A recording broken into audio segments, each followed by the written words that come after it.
Good evening, everybody. It is 7:36, and I hereby call to order this regular meeting of the Board of Education of the Tuxedo Union Free School District on this Monday, April 13th, 2026. Could everybody please rise for the pledge to the flag?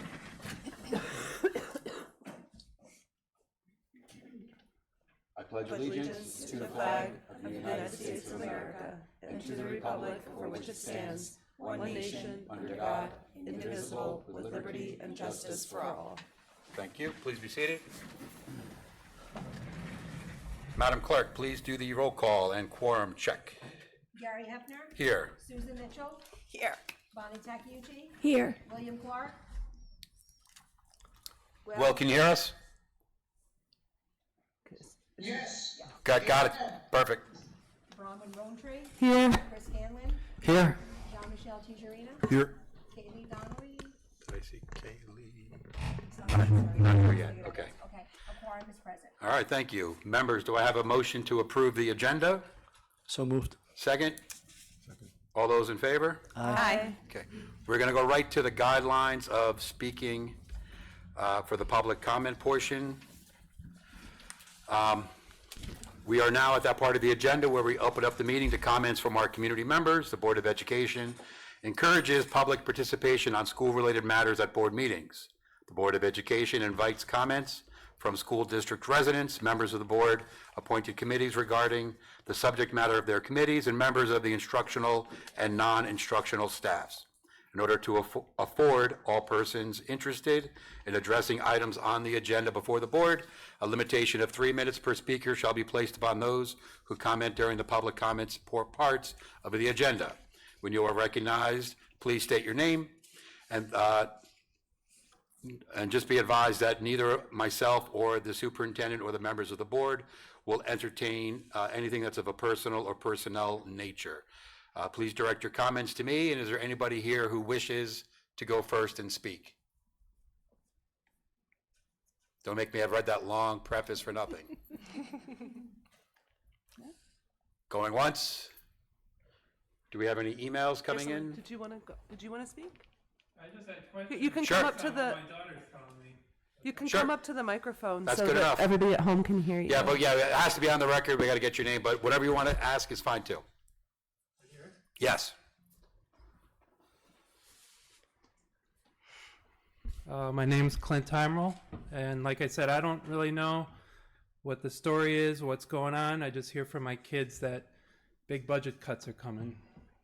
And if that's the case, what the plan is, I don't know if that's going to be talked about, or I guess one of my questions is, before any big cuts are decided, I know we have this big development coming up here in Tuxedo. Has that been taken into account as far as the increase in tax base and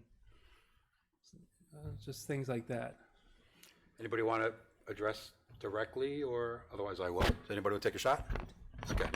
So the short answer is yes to all of that. We are aware that there's a large contingent of tax-paying members of the town and children to come to this school. The experts had says we're basically going to double, if not 2.5 or triple our numbers in the next couple of years. Prior boards, however, cut the budget very, very close because we miscalculated a little bit. This development was been promised for 30 years, and everybody thought for sure we were breaking ground and people would be moving in 2 or 3 years ago. So the budget was, by previous boards, very bare bones, using up some of our savings. Now we're at the point where a large portion of the community out there wants no budget increase from last year, and we had an austerity budget last year, so that means we're really working on a budget from 2 years ago, right? Very little increase in the last 5 years anyway, still paying the lowest taxes in Orange County, but we're at a point where we have to pass a budget by next Wednesday, the 21st, that we think the public will approve. Based on that, until we get that new income in the next 1, 2, 3, 4 years down the road, we're at a place now where we're unfortunately going to have to potentially cut some things from an already bare bones budget.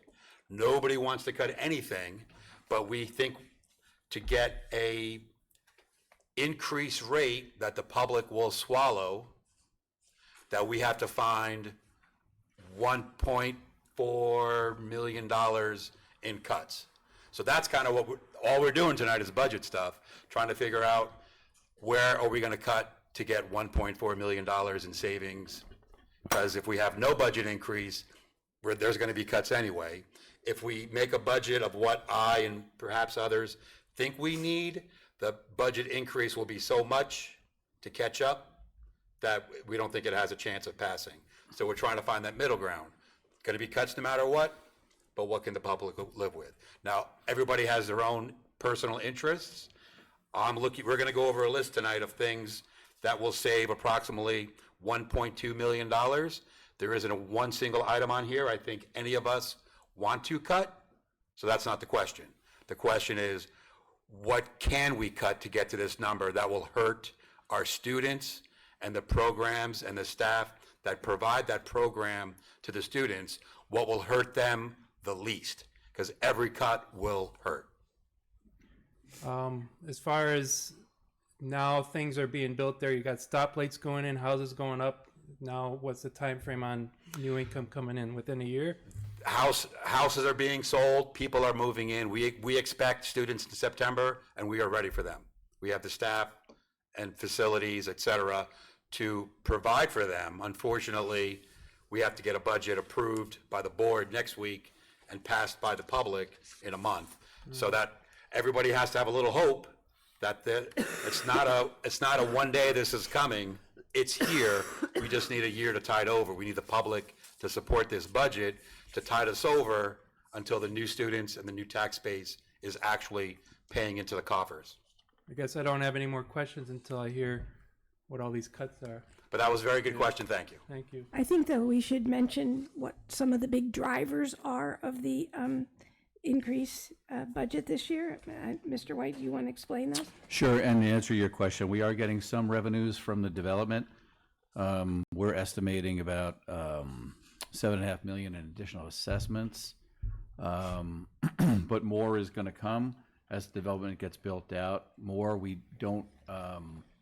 The development was delayed by about 3 years, so we thought what's happening now was going to happen 3 years ago. And Jeff, just really quickly, that $7 million, that's not going to be reflected. We're not going to receive that in time for it to be reflected in this year's budget. Is that correct? It's figured into the numbers that we've got, into the tax rate we're developing. It may go higher, but I don't think we're going to get the number in time for the adoption. It's overwhelming, the amount of work that the assessor's office has to do. So they're working as hard as they can. Some of the drivers that are happening this year, we've had a significant increase in special ed, and a lot of that had to do with timing. Last year, the budget was adopted, and there were 2 additional high-cost placements that were made last year that didn't make the budget, and they're going to be in this year's budget, and then we got another 2 this year. So special ed was a significant increase. Another big driver were benefits, and again, you can watch some of this stuff. Last week we had last few weeks we've had some presentations there online to give you more detail. But also the benefits are up.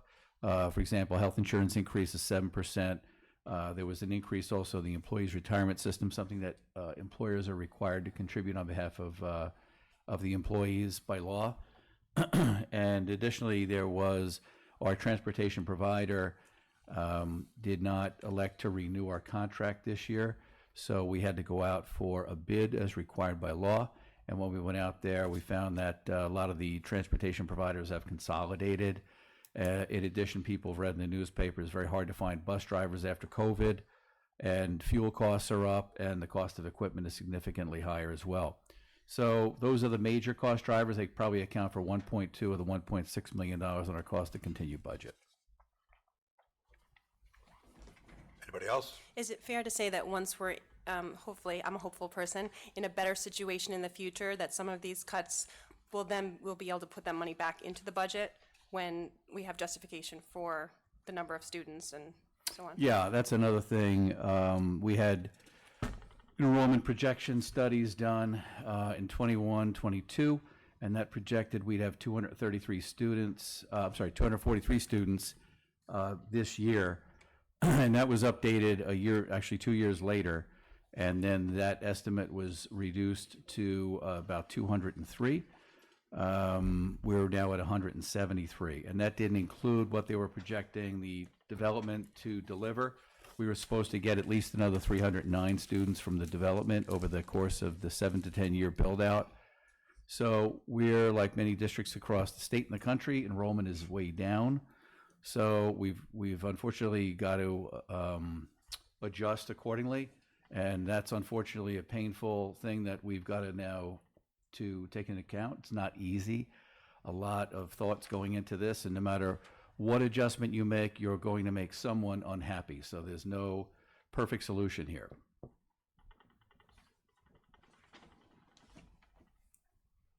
Will, did I hear you speak up before? No, Okay. I just said that you had already incorporated that 7 million in an additional assessment into the budget. Yep. Okay. Anybody else wish to speak about the agenda or the budget? Yes, come on up.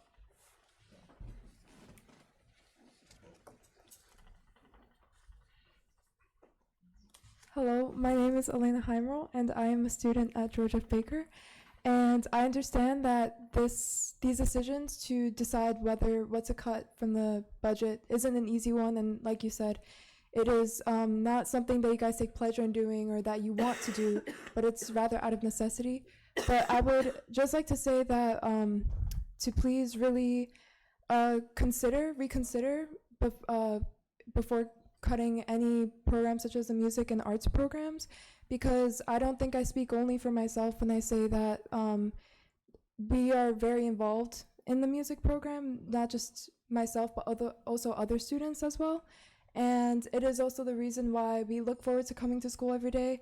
And it's not just part of, it's not just like, you're learning an instrument, but it's also learning to cooperate with other people, learning to work past problems or learning something new. So I understand that, we're kind of like you said, it's not something that you want to do, but if that has to be considered in the future, to please, like I behoove you to please, reconsider it and consider the benefits that it can have on our students at the school. Thank you. Thank you. I will note that a lot of the cuts that we are considering, we're hoping they're cuts for 1 year, and then we can put things back.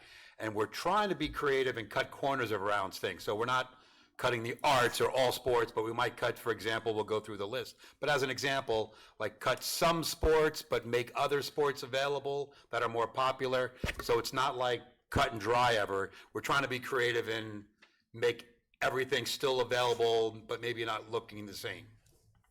Okay? Right, we're trying to make adjustments to the athletic program that reflect where the students are going to be. So we're taking things out that where there's not going to be a lot of participation, things like that. Any other speakers? Yes, come on up. Great.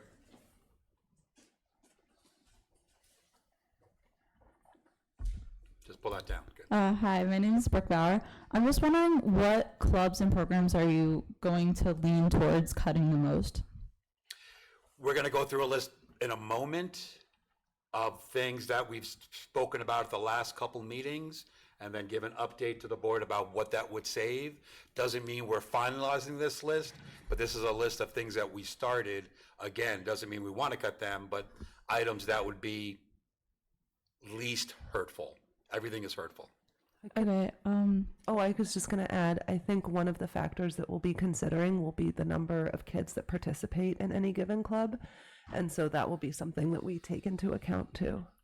I wanted to come talk about the music and art program too, because it's very important to me. I'm both in jazz ensemble and I'm in band, and I'm in many art classes. I'm also in art club. It's something that means a lot to me, and I think learning an instrument has not only had an impact on me, but it's had an impact on the people that also are going through the same thing. And it's had a lot of social aspects to it, because I'm now in jazz ensemble, and I feel like the girls that I'm in the group with are we've gotten a lot closer over the past few months through the music and art program, and I just hope that's something that you guys can take into consideration. Yeah, we're not just picking items out of the air either. We're talking to staff and advisors and clubs and superintendents and teachers to figure out which cuts would be the least impactful based on number participating and what clubs and programs, et cetera, are, really affect the students. Okay, thank you. That's all I wanted to say. And thank you, and thank all three of you for coming up and speaking to this.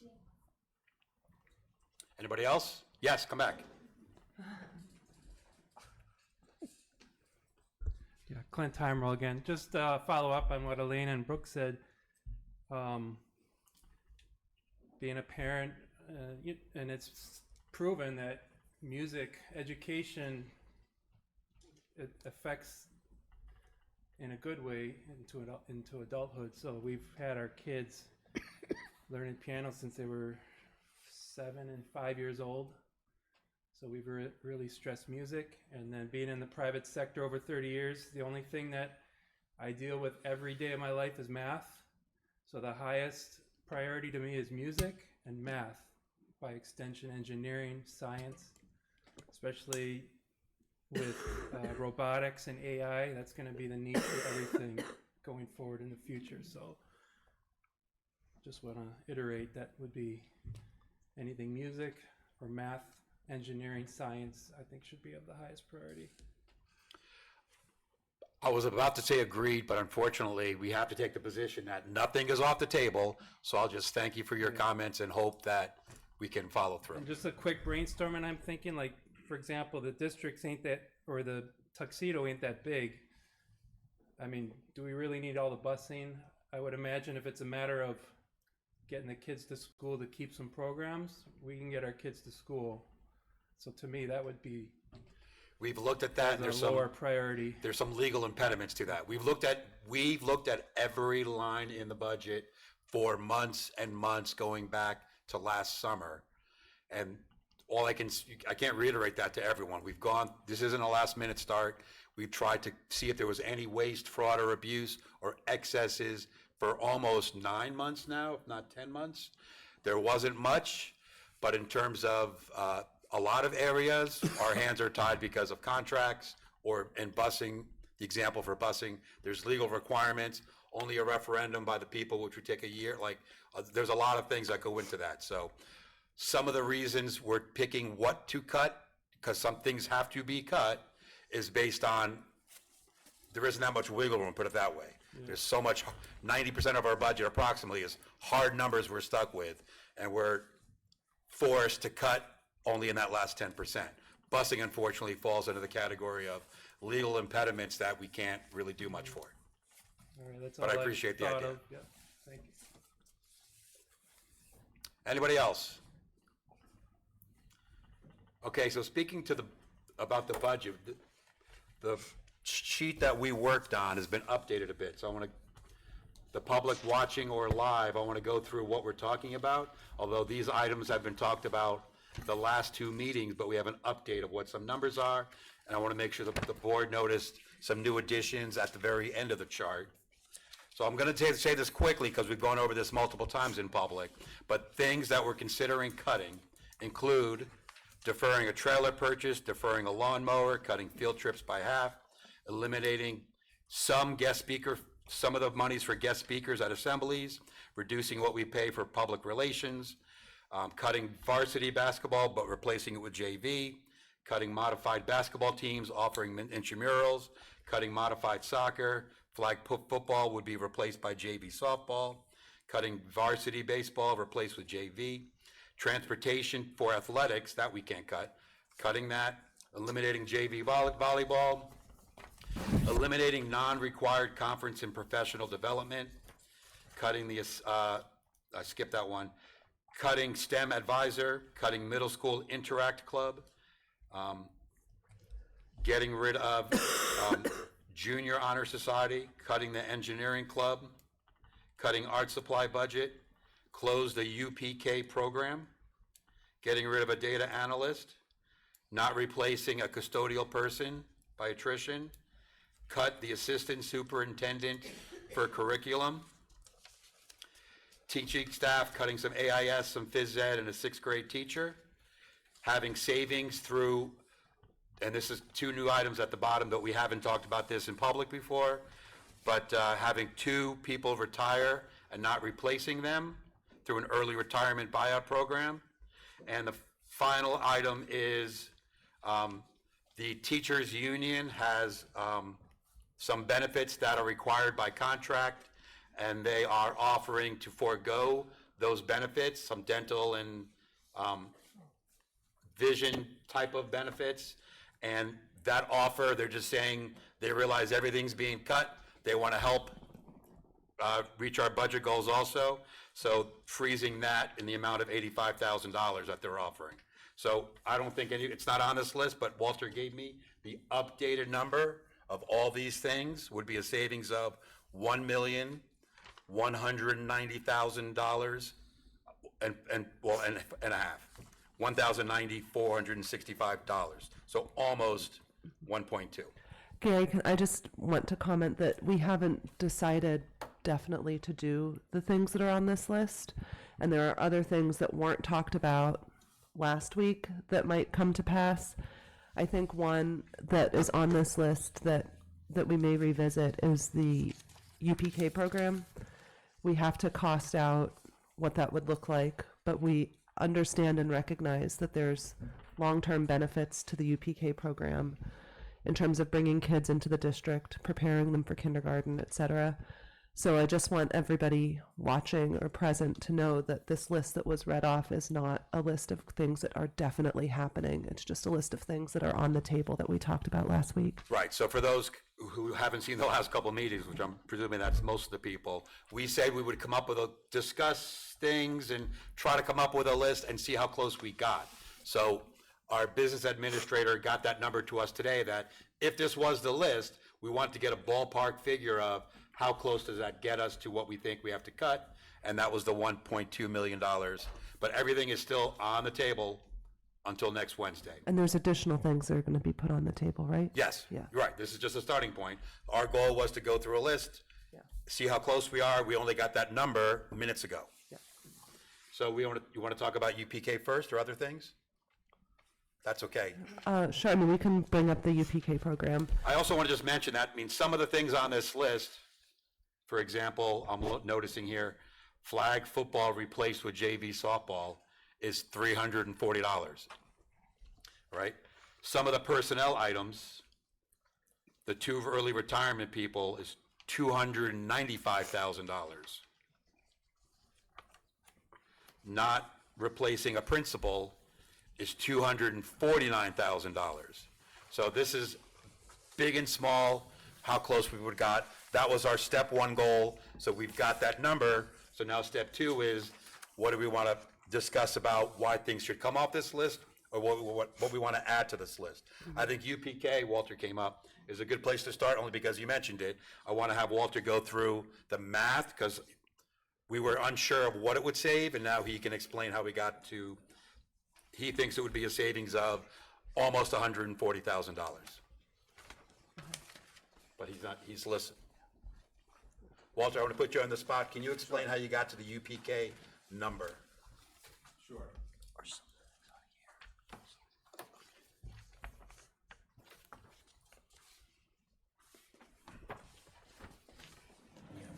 So the UPK was based off of a reduction of a teacher and or aide or monitor.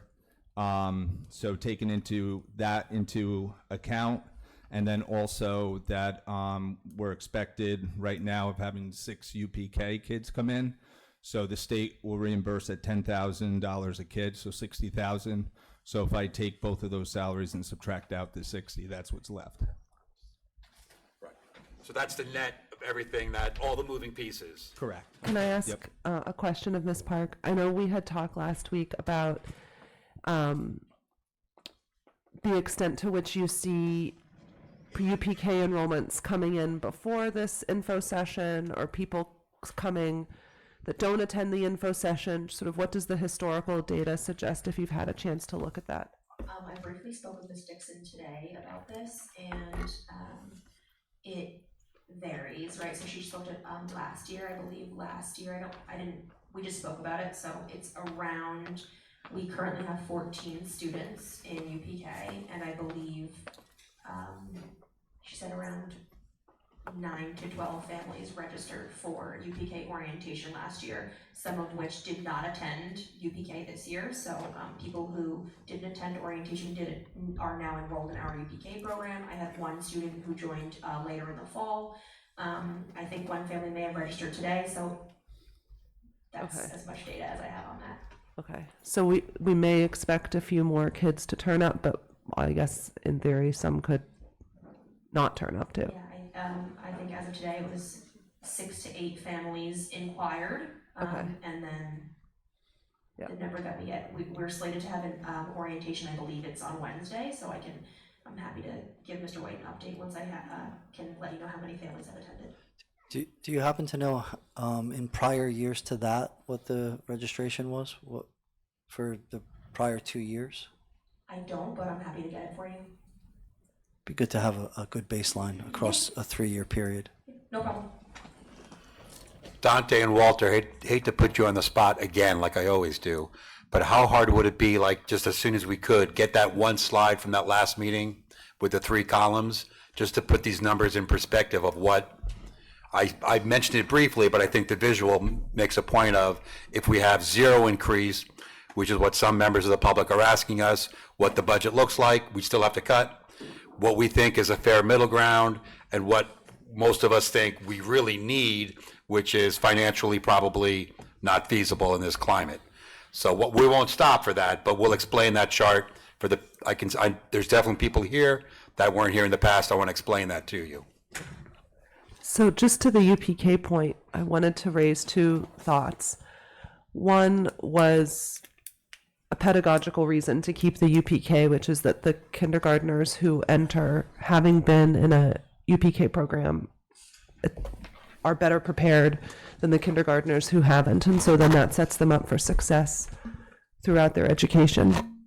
I think the other point is a sort of long-term, short-term thinking point, which is if the UPK is something that draws families to the district and is an entry point for kids to the school, and if one of our primary issues is enrollment, it seems like eliminating a program that potentially boosts enrollment might be, although result in short-term savings, might have long-term costs that can be avoided. So I'm just suggesting those 2 points about the UPK, and I'm curious to hear if others have other thoughts. Well, just to add to that, the state is so, and the research, which backs it up, the state is so emphatic about increasing early childhood learning that they've increased their investment on state aid, which was $5,400 per student. And as of 26-27, it's going up to $10,000 per pupil. So every child that we get, we're going to get $10,000 for that student. And you are absolutely very correct. When a school district's looking for ways to increase enrollment, a UPK program is one of those ways of doing that. So, Jeff, you want to, Walter, Jeff, I can do it. Anybody want to explain? Just for the people who haven't seen this before, we've been working off this. We've had multiple presentations. This is a single slide from one particular presentation, but it kind of explains what we're trying to target here. Walter, that left column? Yeah, so the left column is our cost to continue budget. So what you'll see there in the gray, that is going to be the tax levy with a cost to continue budget. The result of that would be a tax rate increase of about 9.45%. Can you just say what a cost to continue budget is? Yeah. So that's basically taking everything we're doing this year, the same stuff, and rolling it over for next year, including, cost of contracts, legal obligations, or anything else that we do have to pay for. it's our CPI, right? It Walter? is. It It's is our cost. CPI. Yep. The middle column, you'll see there in that light blue, the 750,000. So this particular draft budget was, just to give an example, if we did reductions up to 750,000, That would lower the tax rate to a 3.85%. And then the one on the far right, this is if we went into another contingency budget. So in that case, in another contingency budget, we would stay at this year's and the prior year's tax levy, and we would need to reduce by 1.9 million. Right, so if the budget doesn't pass, we have to cut almost 2 million. Correct. If what we think we need would be a tax increase of almost 10%, which we don't think will fly, so we're trying to go in the middle, which would be a less than 4%, but to get that, we have to find $750,000 in savings. Yeah, if you want to get close to the 3.85. Right, Yes. and that's these are all ballparks, so it could be a little more, but or less. Gary, I have a question. So just so the people that are watching online,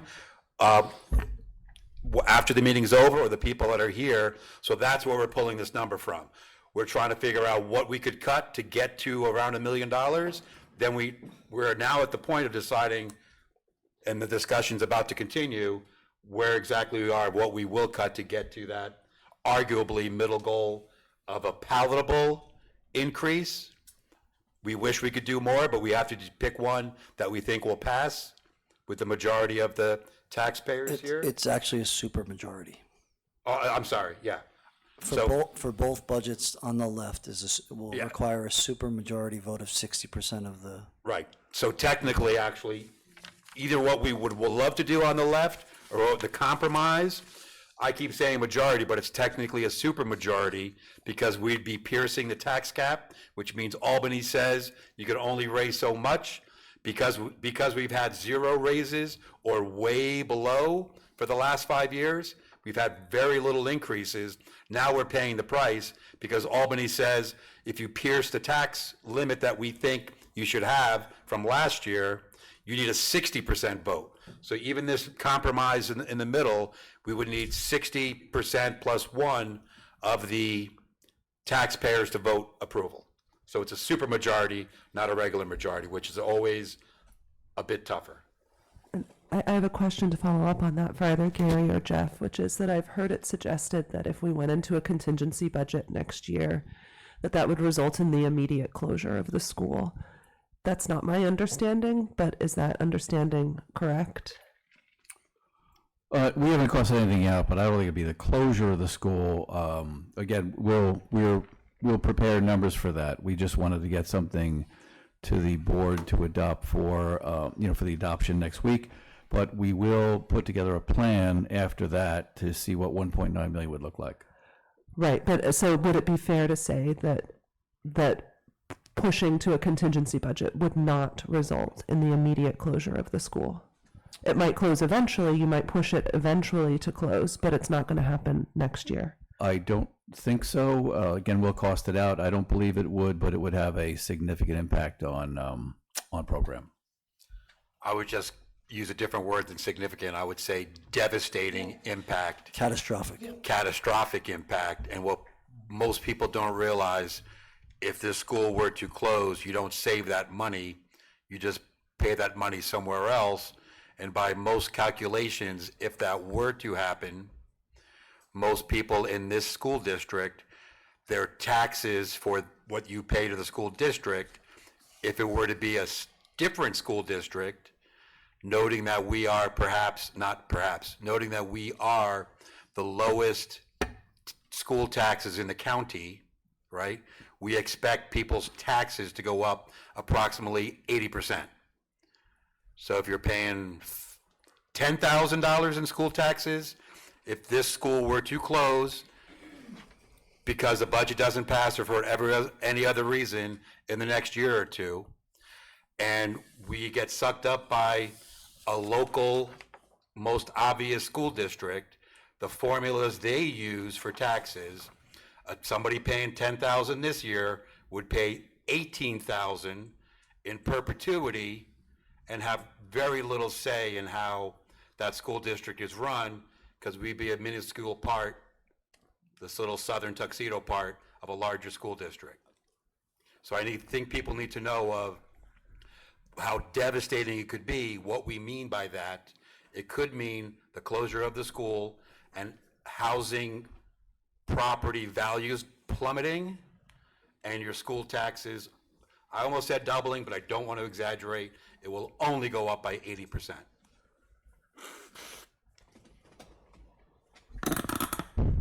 Jeff, some constituents are asking for the budget to be at $9 to $11 million. Would you please at least theoretically explain what that would entail? $9 million? 9 to 11. Just to be clear, the question, if you couldn't hear, was some constituents are asking us, what would our budget look like if it went down to $9 to $11 million? I mean, I can answer that. It's impossible. We have people walking to school and taking a math class and going home. I mean, you cannot run a school with that budget. It's impossible. I think at the very least, we would probably turn into a K5 or a K8 district. K5 or a K8 district, yeah. Again, we'd have to cost that. I just learned of this now, but I could cost that out if the board wants to hear it. But yeah, likely it would be a K5 or K8 district. And Jeff, would that be, because we'd still have to run the elementary school, and then we'd have to then, are you saying that would be the cost to run the elementary school plus? Plus probably tuitioning out. But again, I'm using loose numbers that just got proposed to me. I would like to actually cost it out to tell you what the impact could be. I'm just, these are guesstimates right now until I was able to calculate that out. But that would be a significant drop, 9 to 11 million. Yeah. That would be a very different looking school district. Does anybody know how much over the last 5 years our taxes have increased here? 1.12%. 1 point what? 1.12% per year over the last 5 years. So like 6% over the last 5 years. So It's 5.6. 5.6% over the last 5 years. So the issue we're facing now is those constituents are out of their minds because we've had such little increases over the past 5 years. It's unrealistic to expect that to continue. We've used up our savings. We've had deficit spending from prior boards. We've no more savings left. The cavalry's coming. The building's happening here. For people to even suggest that shows they really have no idea what's going on in the world, or they've never been to a meeting here, because that's like, I can't even come up with an analogy. It's a ridiculous proposal. Were they asking what that would look like, or were they saying that's what it should be? The latter. Okay. I asked the first. So That's like standing up to Albany and just saying, a gallon of milk should be 40 cents. Oh, you can say that all you want. It's not going to happen. A gallon of milk is never going to be 40 cents again. So you can get up and say, at one point it was 40 cents. I don't use that much milk. When I do buy milk, I want it to be 40 cents. But saying that proposal is as ridiculous as standing up and barking at the moon. Jeff, Not going to happen. I have a question about the cost of tuition, because my understanding of the last time that was studied was that it was some years ago, and then it didn't account for the increased population from the reserve, which is literally upon us. And so any calculation would have to include not only the kids currently in our school who attend the school, but also some portion of the kids who attend private schools who would come back and be tuitioned to a public school. But then in addition, if our numbers are projected to hit 300 kids from the reserve and a third of them are high school, that's an additional 100 kids. That's doubling the number of kids that would be tuitioned. So any cost benefit analysis to tuitioning needs to account for that significant rise in population. So when you're running those numbers, can you just let us know how you're accounting for that? We'll do that. Generally, it's either the Seneca Falls rate or it's a direct costing method to do that. So we'll figure that out, and we'll figure it out because it's usually a district that's bordering the school. So that would either be Monroe Woodbury, Suffern, or I think we border part of Warwick, so we would look at that as well. What is our budget this year? For those, I'm asking for the people. What is our budget really for the past 2 years? We've been stuck living in the past on last year's budget, but what is our total budget this year that we're working on? 24, 25, 26, or 24, 25? Ballpark. 25-26 is 15,096,754. The 24-25 budget was 15,134,085. All right, so Jean-Michel, you were the chairman of the contingency committee. We had a budget we've been working on for approximately 15 million for the last 2 years. You were tasked with finding anything that we didn't need and cut. So now your constituents are asking you to go back from $15 million to $9 million. During the last 10 months, how many cuts did you propose of something in the budget that you thought and your committee thought we did not need? And did that equal $6 million? Did it equal $6 million? Did it equal $5 million? Did you find $100,000 of something that could be cut? We cut several things. But it wasn't even $100,000. I mean, some things could have been, but no. All right, okay. So my point is, we have been looking at this for Well, we years. did do significant cuts. I think one of the salaries was, We didn't replace somebody? right, was the, It's a bunch of people. right. But that's planned, that's spending, that's not from last year's budget. Right. Nobody said, last year's budget, we never needed this. If somebody left or something broke, deciding not to spend money is not a budget issue, it's a spending issue. Okay, fair. Yep. So, board members, what else? Are we done with UPK or want to move to the next topic? Because the next topic's up to you. Something to add, something to discuss that we might take off this list?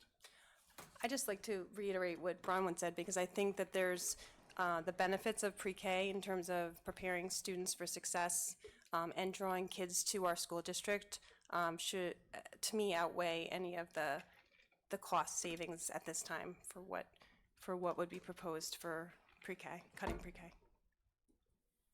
Will, or the three people on that side, thoughts? Should I figure out the math of what our 1.2 comes to without it?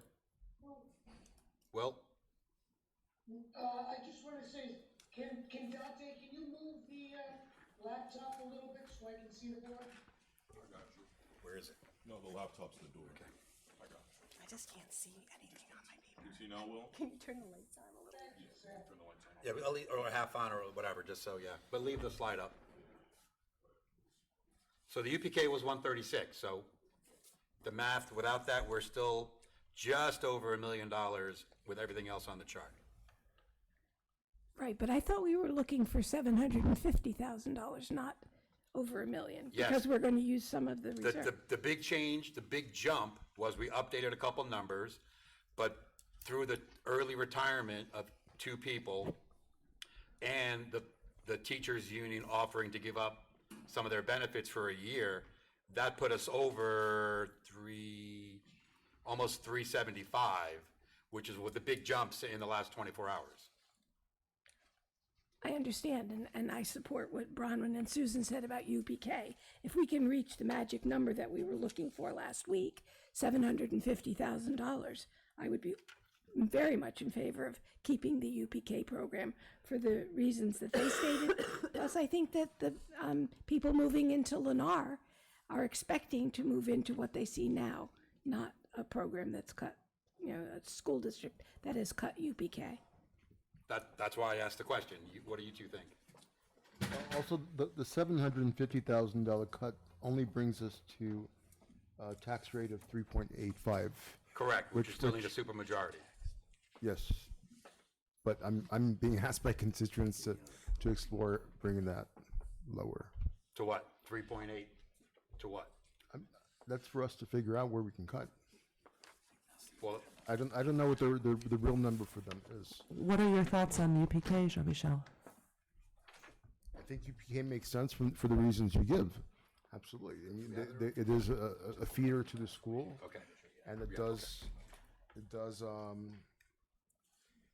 draws people in, and it sets up the kids for success, just like you said. That was perfect. I mean, this morning, Susan invited me to go see the music program on being good to other kids and their environments and at school. And I was really impressed with the group, and I think there were 19 of them this morning, and just finding out there are only 14 of them officially. But either way, they looked fantastic and they looked very happy and engaged, and it makes sense to allow that to stay, from my view.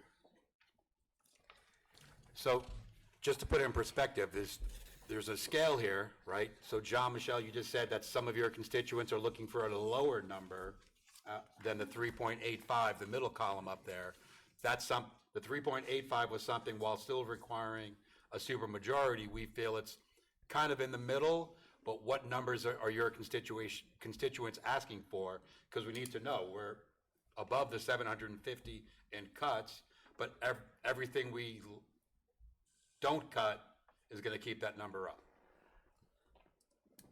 So you're asking what constituents are suggesting to cut? Well, really both. You just made a statement that the 3.8, your constituents that you're hearing from are saying that's too high. So are they looking for 3.7, 3.1? There's another option, right? If you cut about $1.5 million, you don't pierce the tax cap. Right. I think that may be what they're looking for.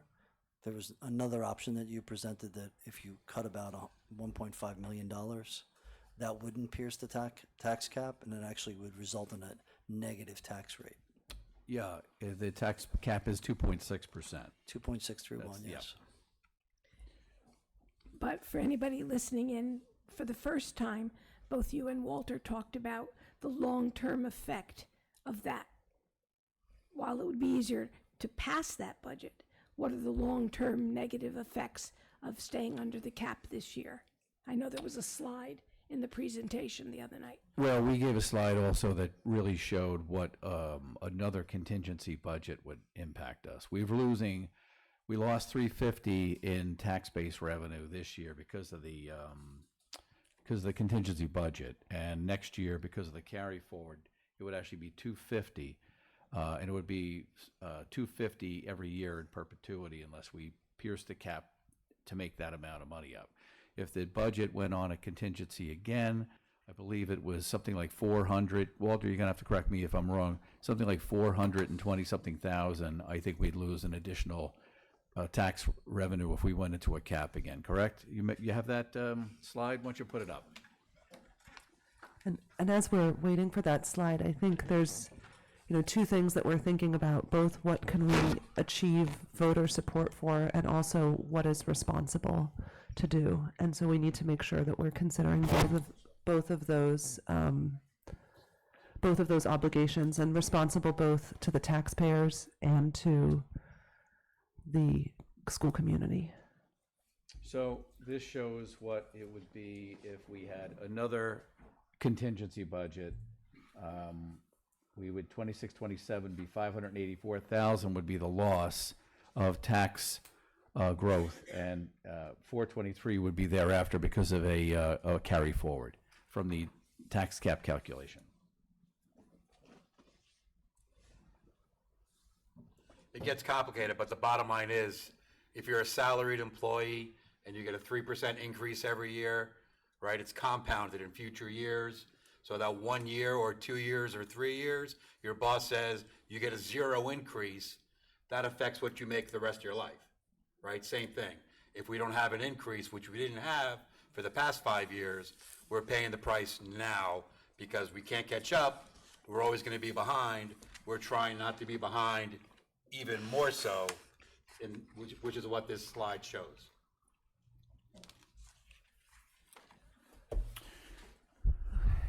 And just to make sure people listening out there, and for the board members, obviously our initial goal from the other slide, that middle column, was $750,000. But it's not like we win when we get there, because anything we cut above that increases the chance that the budget will pass. So it's not simply like we got there. The questions actually get harder above that, because do we want to cut something or increase the chance of passage? Jeff, Walter, would it be possible to get a projection from the sheet you presented prior see what it would look like under a tax cap of 2.6? I thought we had that somewhere. We did, yeah. We have that somewhere. Yeah. I just don't recall the number. Might you know how much the Walt, cut, did you hear that the cut question? would be? What the levy would be at a 2.6? No, we're trying to figure out how much we would have to cut, so the other slide with the 3 bars, the 3 columns, if we had a 4th column there I said showing it before. It's just at the tax cap. $1.5 million I know it was about, is that, you would have to cut approximately. okay. The tax levy, Was it? and the Okay, so tax, just over that's the 1.5. levy, right? Okay. And what was the levy on that? So for those people are leaning in, so if we were to only increase the budget without going over the state tax cap, which you can do, you just need a supermajority, right? We would have to find $1.5 million in budget cuts, so double. You wouldn't need the supermajority then. Right, we would no longer need, sorry if I misspoke, we no longer need the supermajority, but we have to double our cuts from 750 to 1.5. Correct.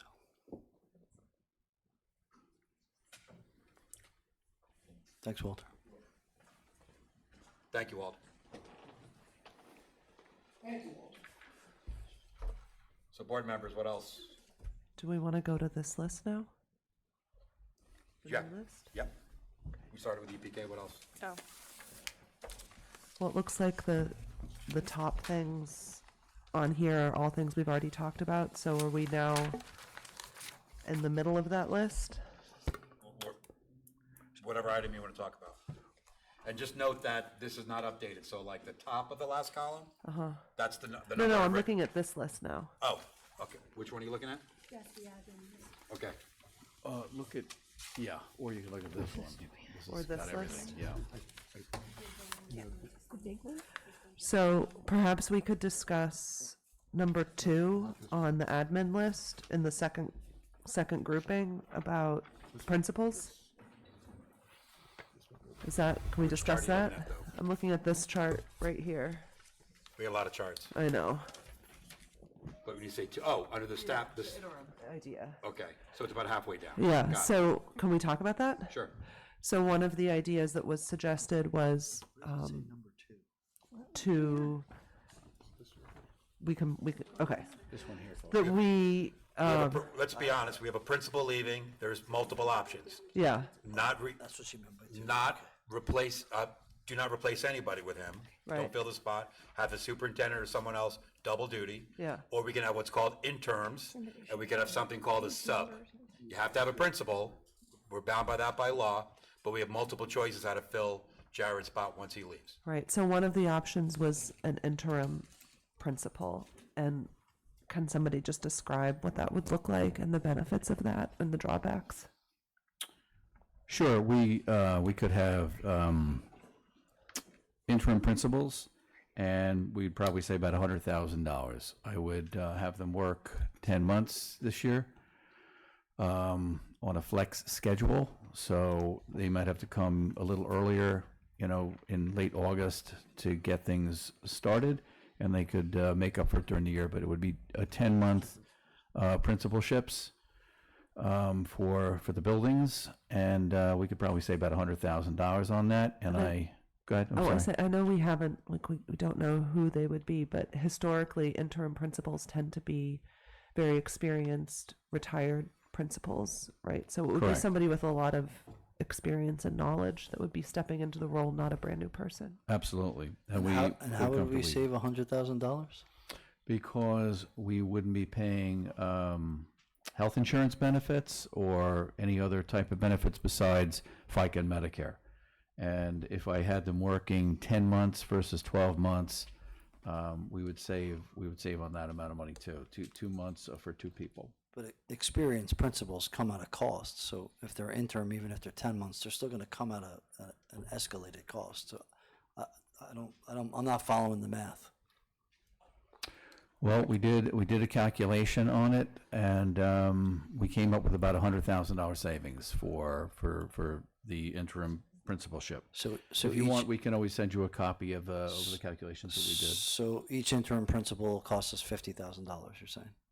No, because we're losing two principals. We have two principals that are leaving us. No, that's So- not the cost for the both of them. That would be the savings from the two salaries. Taking the full-time high school, full-time elementary, replacing with two interims would result in savings of 100,000. So this the difference. this 98,374 is the difference Two. to replace with two interims for That's the right. two current principals. That's right. But what's the daily rate? They get paid a daily rate, right? And it's 180 school days. Do you remember what the daily rate was, Walter? It was a salary. We didn't do a daily rate. We just did a flat salary rate. And interims we've got actually a very good deal if we go with particular interims, and we would be able to save substantial. We get the $100,000.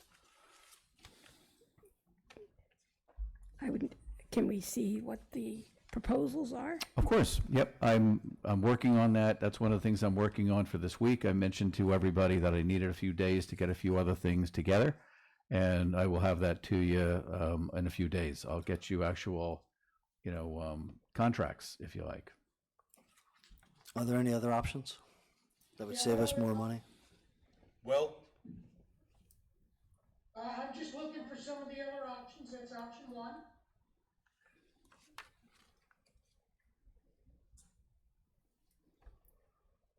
option 2 on the list is a full year sub.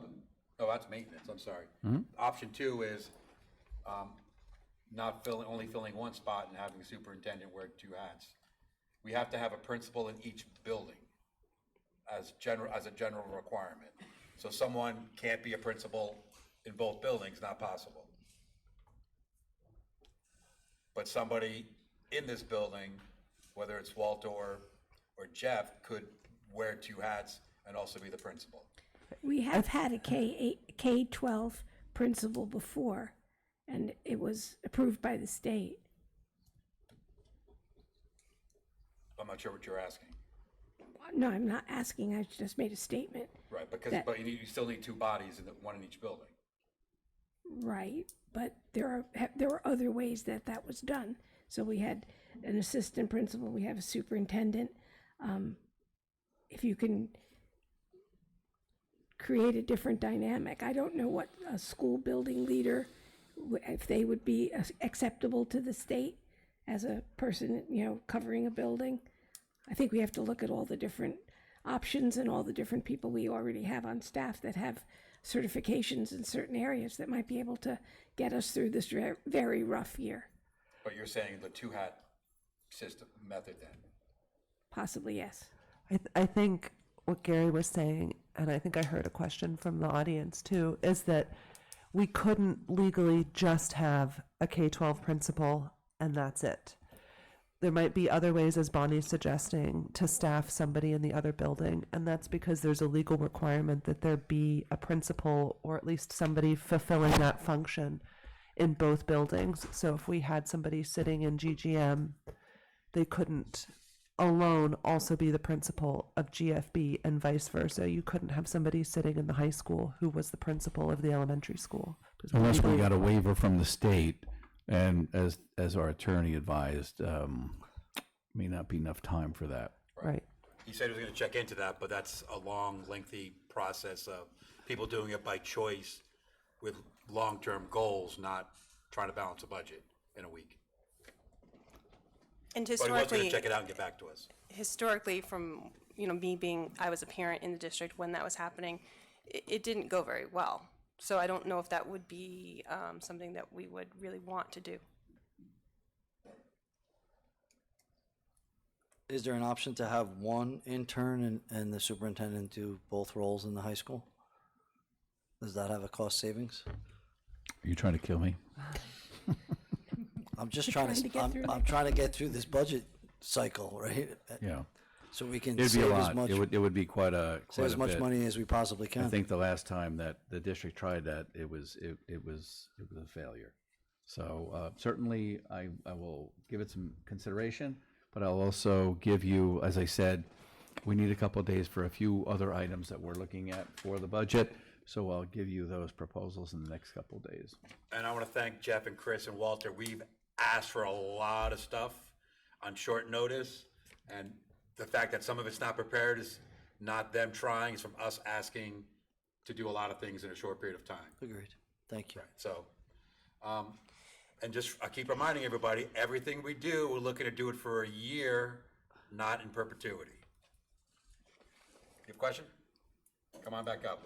If there's no objection, we'll take more comment. No objection. No objection.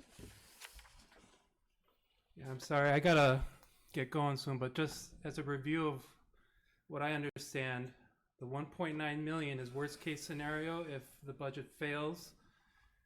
1.5 million in cuts would be like likely to pass.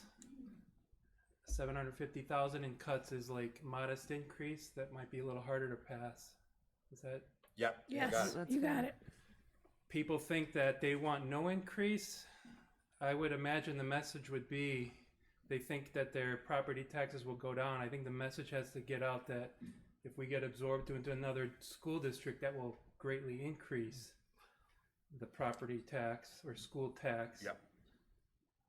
I would do whatever little increase to keep this school going.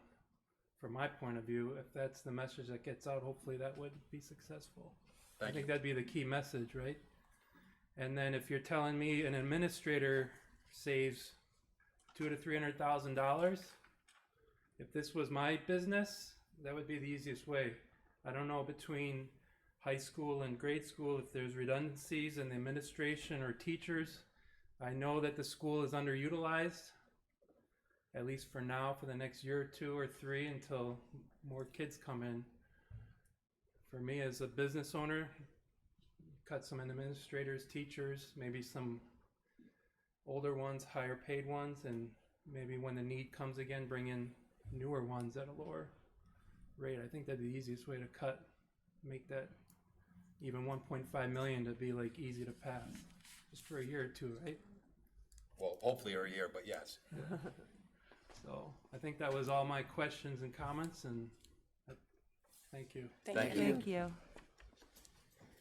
Should we keep going through the list? Yep. And I just want to re-emphasize for everybody here and everybody at home, as Gary has said and as Jeff has said, everything is on the table because we have to look at everything in order to make a responsible decision. So just because something gets discussed or articulated does not mean that it has been decided upon, and it certainly does not mean that we don't see value and importance in maintaining what we're discussing. So I just want to make sure that everybody knows that just because something is named does not mean it's not a value judgment on how important, or it does not reflect our assessment of the work that is being done by those people or that department. Next topic. Well, could we actually go back? I don't know if this question can be answered tonight because we don't have the athletic director here, but I just have a lot of questions about the athletic cuts and how that would impact the students' growth in their sports of choice and their development of their skills for future. So, for example, if a varsity sport is cut, like how or a JV sport is cut or modified is cut, how are the kids going to be prepared to be able to play at a competitive level if we're cutting one of the teams here or there? Like how does it work in the bigger picture is what I'm asking. So I don't think that can get answered right now, but I don't feel like I can make any intelligent decisions about sports and what should be cut until I really get a sense of how it's going to affect the students. Well, every cut, just to be clear, every single cut that we're considering will hurt some student one day, whether it's we can't cut the grass properly or the sports team is cut. Every single cut is going to hurt a kid, all right? Let's be very clear on that. But in terms of picking which teams to cut athletically, we worked with the athletic director with his knowledge of which kids were coming up, which kids, what grade they're in, how it would affect them the least, which is the goal. we're gonna hurt kids with these cuts. We're trying to hurt them in a way that hurts them the least possible way. So the AD was involved. Yeah, and I in know, all but this. like, for example, let's say you have a varsity volleyball team and you don't have a JV team and you don't have modified volleyball. How are the kids coming up going to be prepared to play volleyball? They're not for a year. That's what I'm saying. That cut will hurt that girl who wants to play volleyball that year. It's gonna hurt. They will still be able to play volleyball through Tuxedo Rec for that year. Can you talk more about that? Well, Tuxedo Rec has a program basically that happens on Thursday nights. It's 10 weeks where grades 3 through 6 and then 7 through 9 get an hour and a half of clinic time with some past players and coaches. Okay. Where they learn volleyball skills. So it's kind of like a feeder program into the volleyball program at the school. So it starts at a very young age and goes right up to high school age. It's nice to hear. Yeah. But that's only for the volleyball. That's Yeah. not across all the other sports. That is for volleyball. That was my next question. Is there any plans in place for baseball or anything else? Basketball, that's through the school, but that's on Saturday mornings as well. Saturday morning basketball is grades 3 through 6. So that feeds, I guess, into modified. Do we have modified basketball? I'm not sure. Well, unfortunately, our AD was supposed to be here tonight. Unfortunately, he had a pipe burst. So, I think the recommendation was just to switch to intramurals and not to do any modified.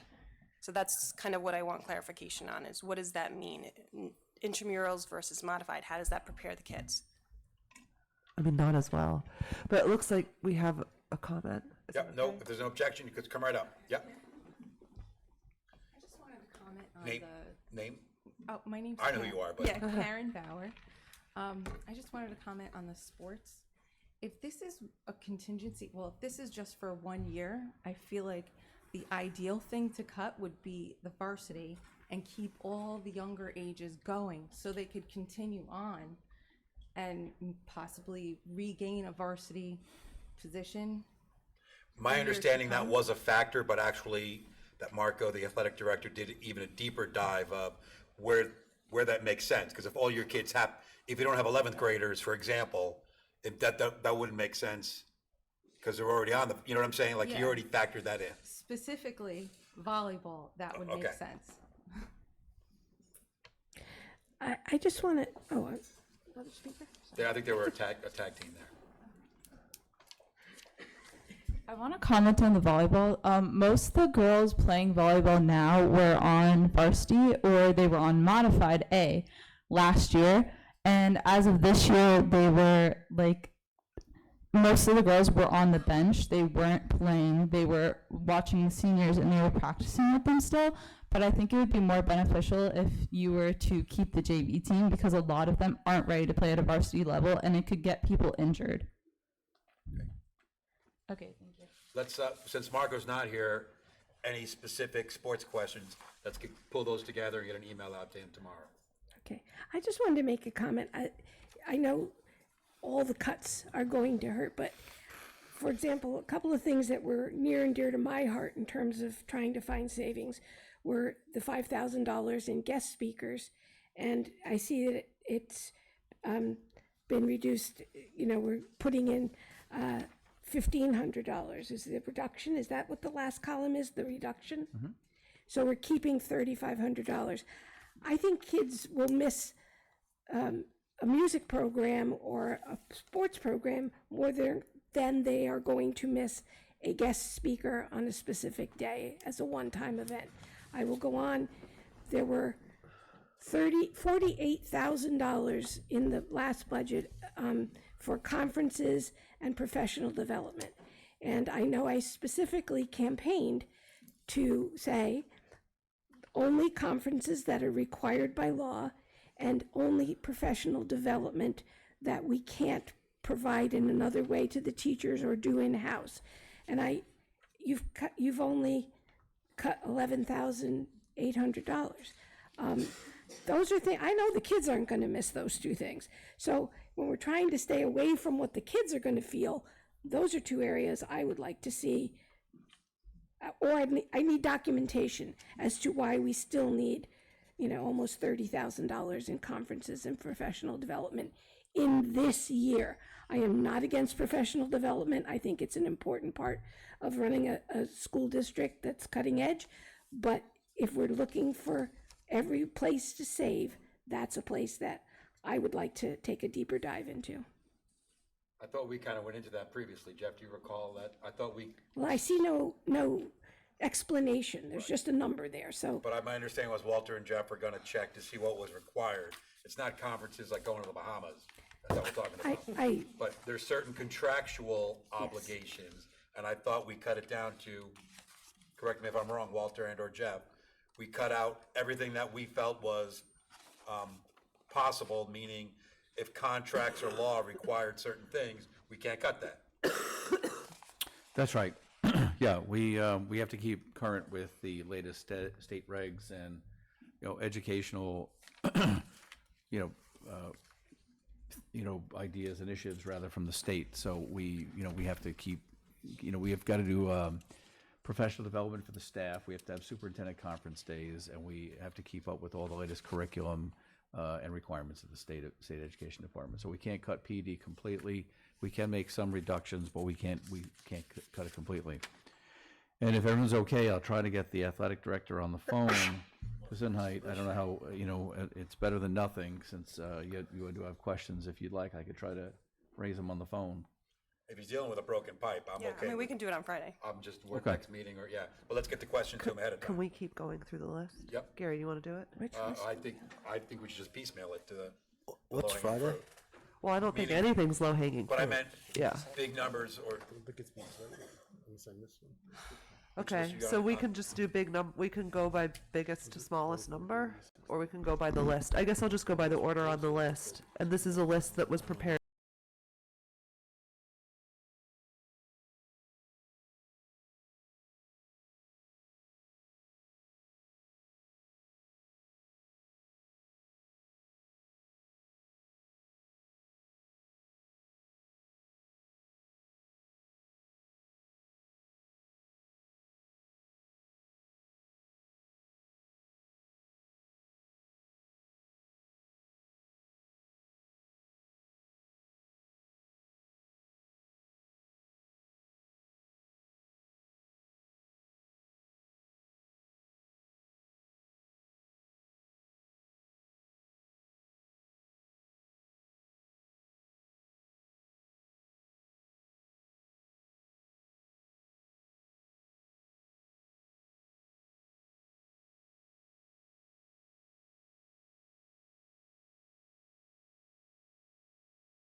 Well, it's a different 14 now. It's a different 14. Yeah. So Jeff, I don't know. We didn't. I think this short list came from you. Ultimately, I don't think we or Walter. So maybe you can guide us through it. Yeah, well, we have the maintenance, the person that we would keep a sub. We're doing that right now. Okay. I think everyone can agree on that one. No problem there. Yeah. Bonnie, Yeah, no you problem. okay with that? JM? Yep. Chris? Yep. Well, I'm okay with not cutting everything, so that's the question. Yeah. I'm okay with not cutting anything. But since we have to cut something and we have to start deciding on them, are you okay with keeping a sub? We still have coverage, just a sub, it's not a permanent person.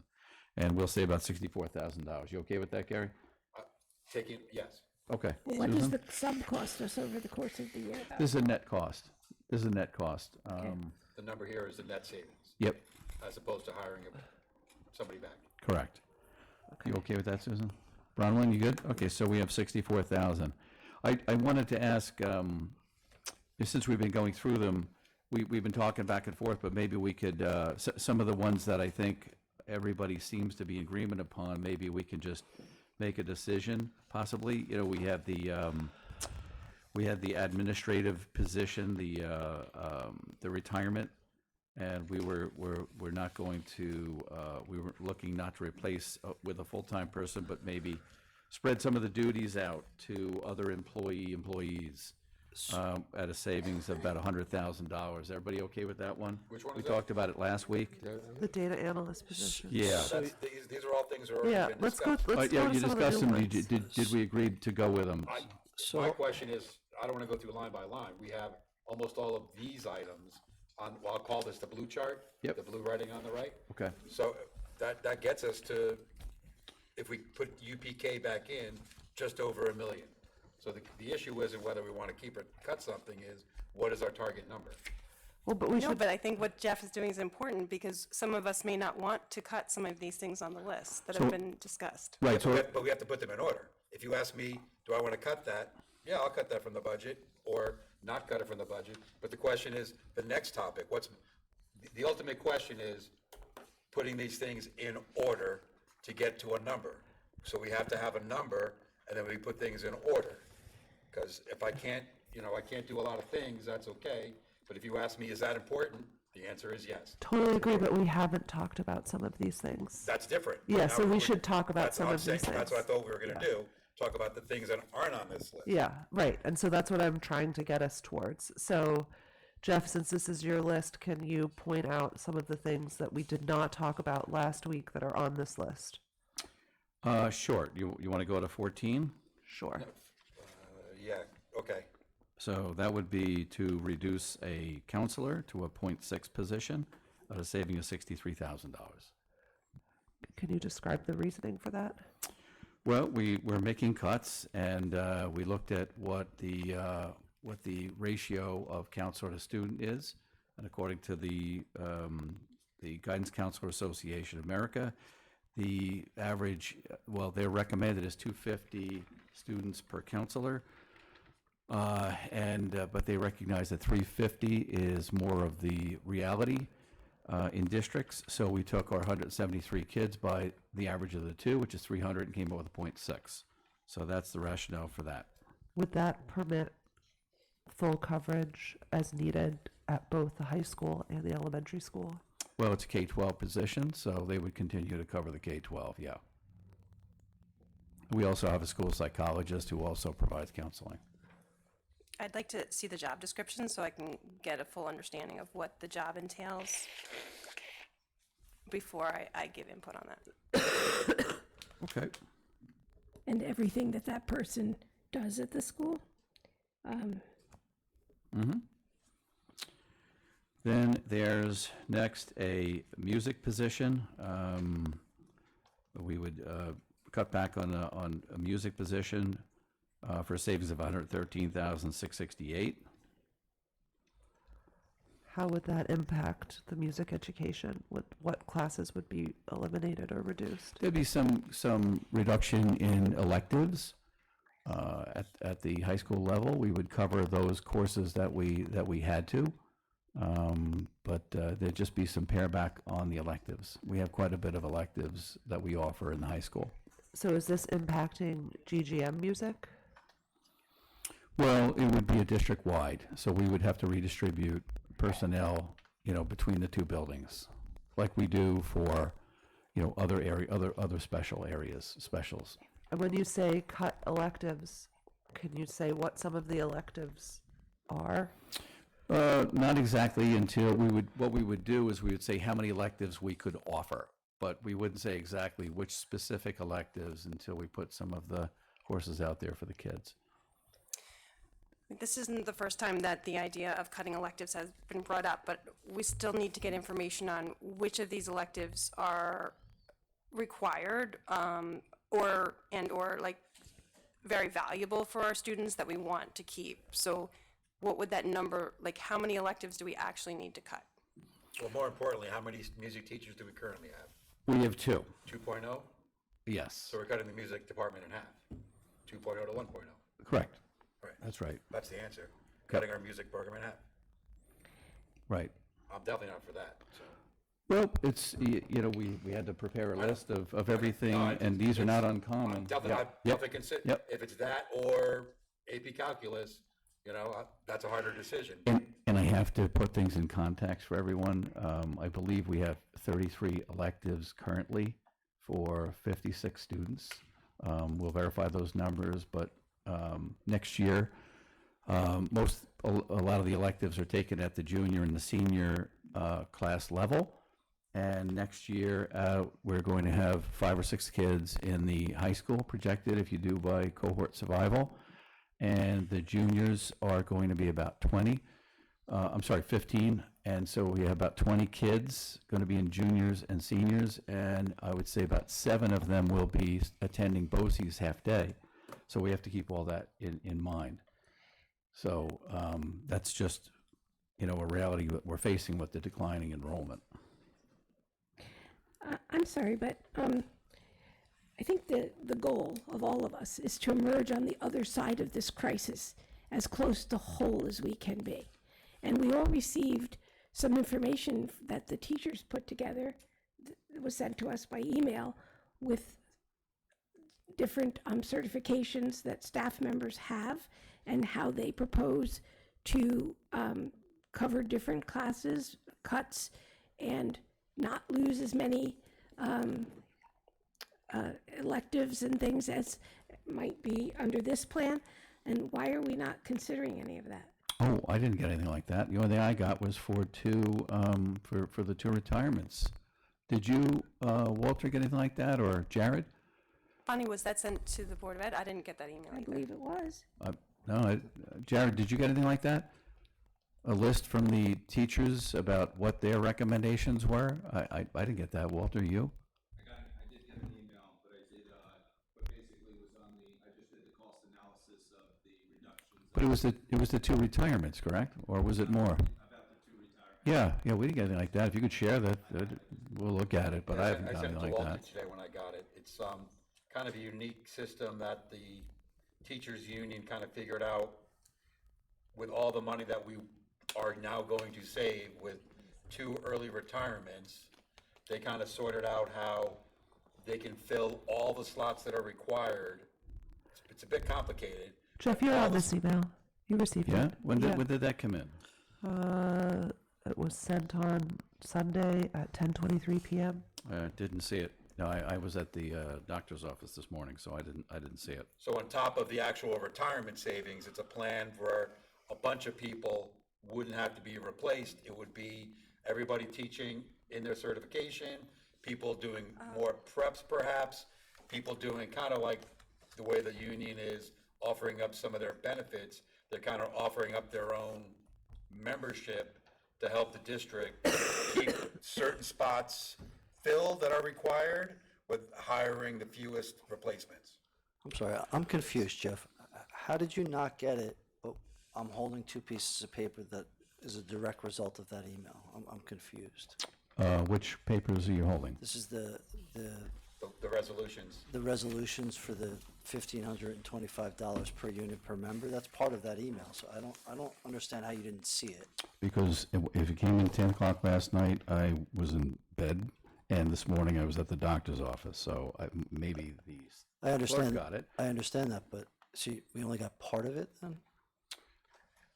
I know that the information was sent to the attorney for review about a retirement incentive, but I did not see that, no. If I had seen it, I'd tell you. No reason not to. Okay, I mean,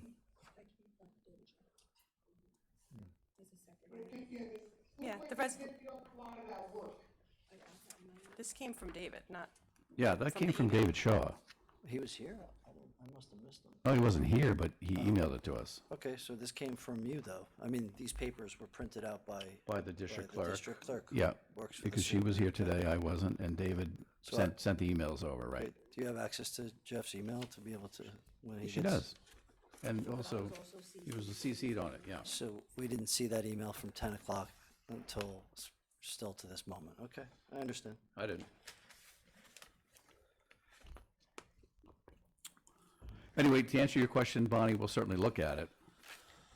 I think it would, I think it would put a lot of this to rest. I think there were some great suggestions in it from my reading, and I appreciate the work that went into it. I think the teachers have more than gone out of their way to try to help us in this crisis with what they are offering in that agreement and some of the suggestions that they made there. And again, we want to come out of this with a saleable product to the people moving into the development and as whole as we possibly can be. So I'm for cutting things, not people, and that's my philosophy. Well, I don't think anyone here wants to make any devastating cuts or anything that's going to impact kids, Bonnie. I don't think anybody wants to do that. I agree. If there's no objection, can we deviate from the agenda? I've received some emails from David Shaw. I don't want to forget to do some things that we need to do tonight based on the teachers' union, what things we spoke about, them giving up some benefits, them having 2 early retirements with a plan to fill all those slots. Any objection from deviating from the agenda? And I'd ask, by doing so, do I have a motion to add 2 walk-on resolutions, which David sent us? One of them, we got a hard copy, but David just sent me the other one in terms of the early retirement that we have to get done tonight. If there's no objection, do I have a motion to add those 2 resolutions? So moved. Is there a second? Second. So it's added to the agenda, but I'm going to read them separately. There'll be 2 different motions to discuss them, but I have to read one of them from my phone, so bear with me. Do we have to vote? Yes. Do you second? Don't we have to vote? Well, I'm going to read it and then Oh, ask okay, for a okay, motion to okay. approve. It's now added to the agenda. Okay. That's all. What's that? Clayton Chan, the TTA president, didn't want the retirement thing added until he spoke with the retirement. Oh, because David said. Okay. Am I right? Yeah, I saw that. There was an email from him. Right, but he didn't speak to the retirees, and he wants to have a chance to sit with them and go over it first before it's actually. Clayton came to me ahead of that. Okay, so I'm going to read the other resolution then only until we sort that out during a break. Yes. Okay. So that one I have in front of us here. So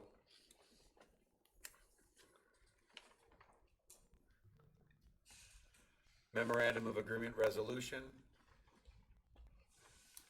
Be it resolved that the board hereby approves the terms of a memorandum of agreement signed by the superintendent of schools and president of the Tuxedo Teachers Association, otherwise known as TTA, removing the district's obligation to pay per capita contributions to the association's benefits trust fund for the members of the TTA bargaining unit for the 2025 to 26 school year as presented to the board at this meeting.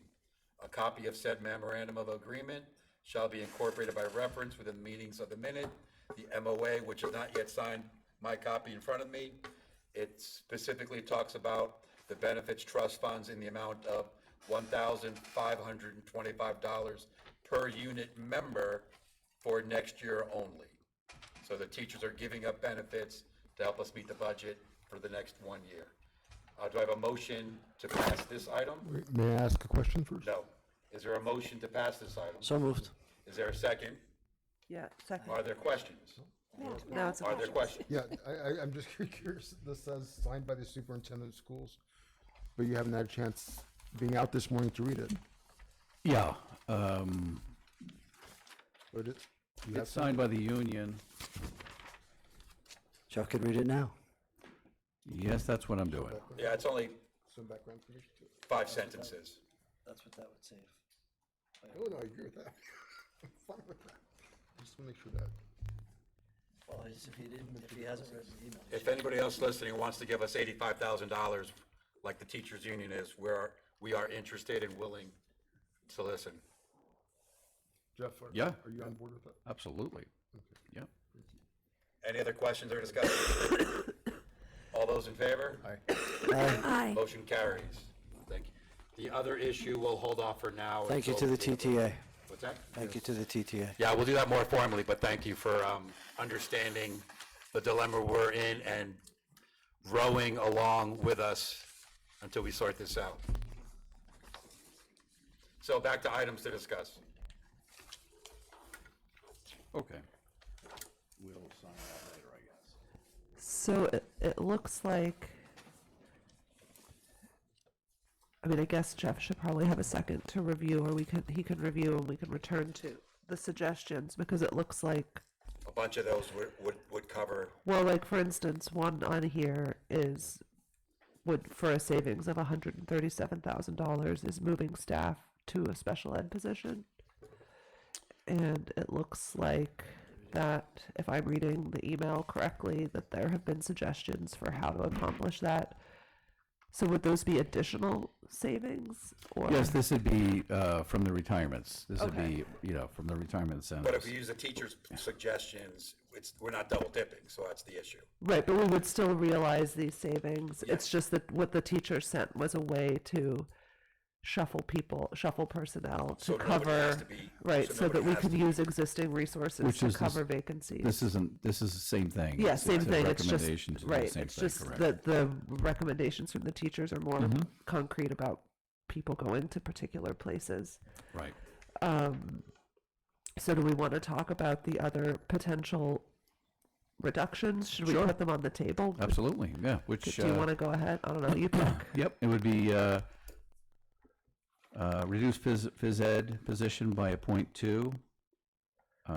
That's dropping it from a 1 to a 0.8. That's right.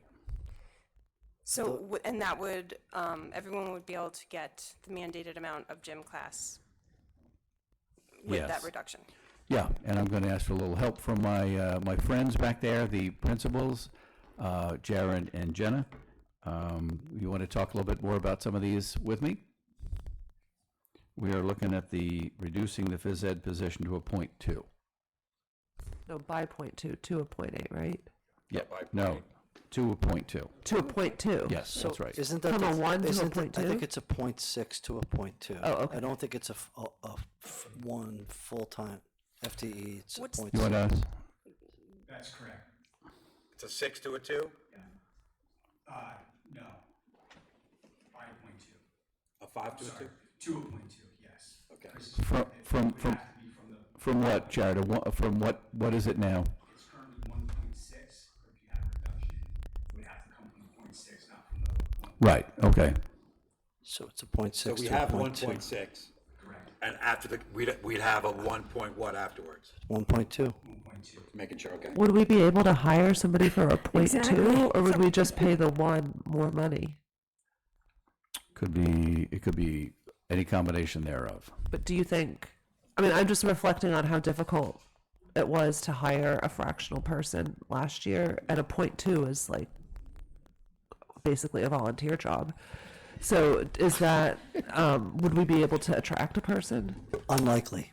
Well, I think we're putting ourselves in a really awkward situation because we're not going to be able, they're not going to stay.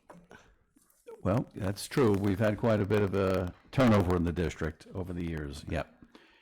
Another one would be to cut the position. We currently have a retiree filling in, so we'd have to eliminate a special and backfill that 6th grade position with someone who's currently doing a special, and that would save $94,000. I think that's reasonable. Yep. Let's see. That's the one where, can you just repeat that? Sorry, I zoned out for a We second. currently have a retiree filling in on the 6th grade. Oh, yeah, okay, thank you. Good? Okay. Another one would be, again, these are retirements, but they're not approved yet. I So don't know if just you to wanna talk say, when about you them. say cut 6th grade teacher, it's just, we would be using our existing. It would be we just attrition. shuffle It's a our people retiree around. that we would bring back next year, and we would have one of our specialist teachers back into that, backfill into that position. And we have the people have the right certifications and Yes. whatnot to do all that, okay. Correct. That's right. And that's, the GGM can have one less special and still meet, all the requirements and contractual things that need to be done. That's right. Okay. Yep. And what would happen with that specials time? We're going to be spending a little bit more time in core, but we'll have enough specials to cover the time the teachers need for prep. So the kids would get a little bit less time in special, but more time with their basic Core content classroom areas, stuff. yeah, that's Okay. right. Mhm. Okay, and then the other two, I don't know if you want to talk about them, because we didn't approve the retirement incentive. I could, talk about them anyway if you are comfortable with that. Or if you want to hold off till Friday. Let's hold off till Friday. Okay. I just want to ask, because I see here a reduction in art. We were a 1.8 in art last year, and now we're suggesting we go down to just a 0.8. That's an option, yeah. And that would be cutting back on electives. That's right.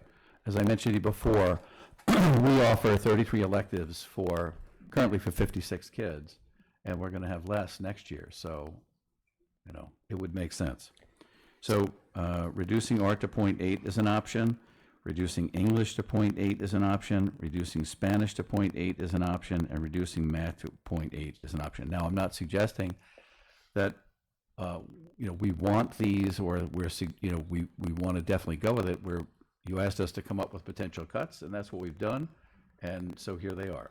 So And more importantly, we should be considering every possible cut, and we have to realize cutting core teachers or art and music teachers might be required if we want to start adding stuff back in from this chart. Yeah. Like that's the hard choices we have to make. And we also have to be cognizant that remember, we need a supermajority. If we don't get that and the budget fails twice, we go back on contingency. Some of these things aren't going to be an option. That is an option, right? Yeah, we're just going to have to do it. But I would propose that we stop the staffing talks now until Walter, Jeff, and everybody can look more closely at that proposal that went out late last night, because it's complicated. I've read it a bunch of times and it's still confusing, Can we but do it that in solves. executive? What's that? Can we do that in executive since it involves individuals? Can we just do I that? don't think No. so, because it's really positions we're talking about. I wanted to do that, but the attorney advised us that we have to do that in Right, I public. agree. Yeah. Can we just circle back quickly back to the So everyone agree on the staffing stuff, we'll look at that again, and that'll be the first thing. We're planning to meet again, possibly Friday, possibly next Monday, an additional meeting to talk about all this stuff again. So whenever the next meeting is. the analyst role? Did we come to a conclusion that you'd be able to utilize existing staff to add to their responsibilities to pick up where the analyst's responsibilities? Yeah, I believe we'd be able to do that, yeah. Is that going to require any sort of a stipend? Yep, or- yeah. Okay. So is this 105 a realized number? I think that would be a net realizable number, yeah.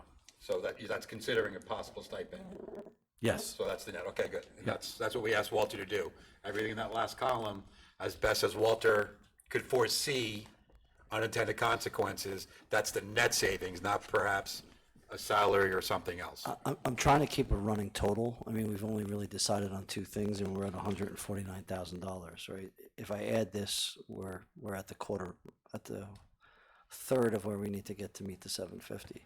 So do we want to add this one to our list? Add which one? The data analyst? The data's already on there. No, he wants to get everybody to vote whether, is it a yay or nay. We're putting on there, that's a definite cut. We're going from a suggestion to this is definitely Chris, I'd happening. rather, my number, I'm at 100. If we're putting UPK back in on this chart, we're at $1,053,993. So the question is, what, if anything, do we want to take off this list? Data analyst is already on here. What I'm trying to do is have a running list of how much we're saving as we go along, so we're not making, like, you want to get an idea of where you're at before the night ends, and you're walking into a last-minute meeting on Friday or Monday, and now you got to make all the decisions all at once. So if we can kind of like, Isn't that what Gary's chart is? Keeping a running list? Yeah, we have a running total. what's your running total now? $1,053,993. But On what that's, list but are you those are, seeing that? those are things that are not agreed upon. Bonnie, Those it's are, this one. Well, that's why I'm saying, what don't we agree upon? I'm It's the asking blue opposite one. way. I'm at almost 1.1 million. What do we not agree upon on this list? We said UPK, we took it off. I've already discounted that. What else does a majority not agree on that's on this chart? I'm working backwards. okay, I'm going forward, you're going backwards, got it. I think we have to work in correlation with the ideas that were generated by the teachers, because this was prior to anybody seeing that. Correct. So, I think that there are configurations that may change Right. and still may result in savings, but may change. I think we should do this, we should put the staff discussions on hold, like Gary said, until after Jeff's had an opportunity to review Okay. what was sent to him yesterday. And all of us look at it again, because Yes. Because it is, it correlates with a lot of the yes. stuff that we're talking about it is, already. it is complicated, there's a lot of movement. So I have a question about the clubs and the stipends for clubs. I had asked at another meeting whether those were negotiable or not. Did we Yes, come? and David was going to speak to the NICE at LRS about that. It would have to be something relatively quickly done, but here we're talking about specific clubs or athletics to reduce by. What Susan's mentioning is the contract that was settled a couple of years ago now. There were two parts of the contract that were left open that still needed to be negotiated, and that was the rates for the different clubs and the different. Right, since there's less yeah. students in the clubs, rather Correct. than cut the clubs completely, at least the students could still benefit from the Correct. clubs, So, but we would adjust the price accordingly. or- yeah, so David's going to, I guess, reach out, and we'll see if there's any way we could look at those and see if there's any possibility of an agreement on negotiating those rates. If there's any savings that would be realized there, that would be great too. Okay. I mean, is that really feasible by next Tuesday? We're not going to know until we try. Just, And what about the answer to the civil service questions? Because as I recall, there were certain consolidations we talked about, but David said that we'd have to look into what the civil service laws for those positions. Yeah, we're playing phone tag with those guys. Yep.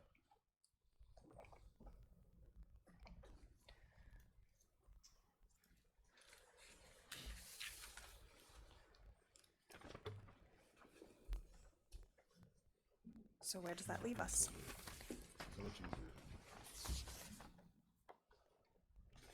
Well, if you like, we can reconvene on Friday if that's what you prefer, for us to review anything new and come up with. There's still a couple of things I wanted to finalize and bring to the board, and the clubs and the athletics is one possibility, but also to nail down the administrative items and to get a hold of civil service on a few other items. And then we can come back to you on Friday, and if that's what you choose to do, Friday or Monday, and finish the discussion. But we have to be ready to check boxes and say, this is what we're going to do. Right, I'm a little worried that we're pushing it very close to the deadline. I want to call council on two things by telephone. Can I propose a 10-minute break? Any objection? no, We'll just pause. We're not adjourning. We're just taking a 10-minute break. Can I just raise before the break just one thing that I wanted to just discuss publicly, which is the question of generally speaking, so not talking about any particular reduction, but if we reduced a teaching position and then that teacher found, and first of all, just to clarify that when we reduce positions, I think legally we're obligated to do a last in, first out model, right? So there's not choice. By tenure area. In tenure area. But in the event, because we had something similar happen last year, that we reduced a position and then the teacher down from part-time to some fractional level, and the teacher for their own personal, financial, whatever reasons needs to have a full-time job, and they leave because it takes a while to find a job, and so they decide to, they if they don't get the job, and they notify us relatively soon before school starts, and we're left trying to find and fill a fractional role, which we had a lot of difficulty doing last year. What happens if we can't fill that fractional role and school's day one starts? Yeah, it depends on what the position is. If it's a mandated type of course, we can certainly, there are other options. We could certainly contact BOCES as an option if we had to offer the course and see if they have any shared services. Also, they offer online, which is Eduseer. And also what we're trying to do is also work with the Park School to try to see if we can share some staff as well. So there are a couple different options. We're in a state of transition, and that's just a reality of what it is. Right. I just wanted to make the point for everybody out there that you can create a position for 0.8, but then you have to find somebody, or for 0.6 or 0.5 or 0.2 or whatever it is. But the other side of the coin is you have to find somebody willing to take that position. So we have some power, but we're also bargaining with another party that also has power. So we can't impose these things because people can vote with their feet and not come back, or we can have difficulty hiring. I'm not saying that means that you don't make any changes, but it's just a reality to consider as people are thinking about these changes, that it's a two-way street. And sometimes, I forgot to mention, sometimes retirees are a good source. People come in. We've done that very effectively. We've had a number of retirees come back. Yeah, but last year we really struggled, and we tried we beat the bushes to find people, and we tried retirees. So that person may exist, but there's no guarantee that person exists. And I'm not saying, just letting everybody know that it's a difficulty. It's an unknown. And another, More Roman than our Spanish program in the elementary school. Nothing illustrates that more than the trouble we've had trying to extend Spanish back into the elementary school. Excellent point. Do you want to give a little bit more detail around that, Will, for people who weren't following that last year? We had it hired, we had it scheduled, it was ready to go, and then the first week of school, the teacher pulled out and went somewhere else because she felt she was getting a better deal. And, we had to pivot. And luckily, the teachers really worked with us yet again. And we were able to backfill it with STEM. But regardless of how hard we looked, we were unable to find anybody to fill that need for months. Well, we believe that person got a full-time job. Right. Which is why she left. It wasn't she didn't like Tuxedo.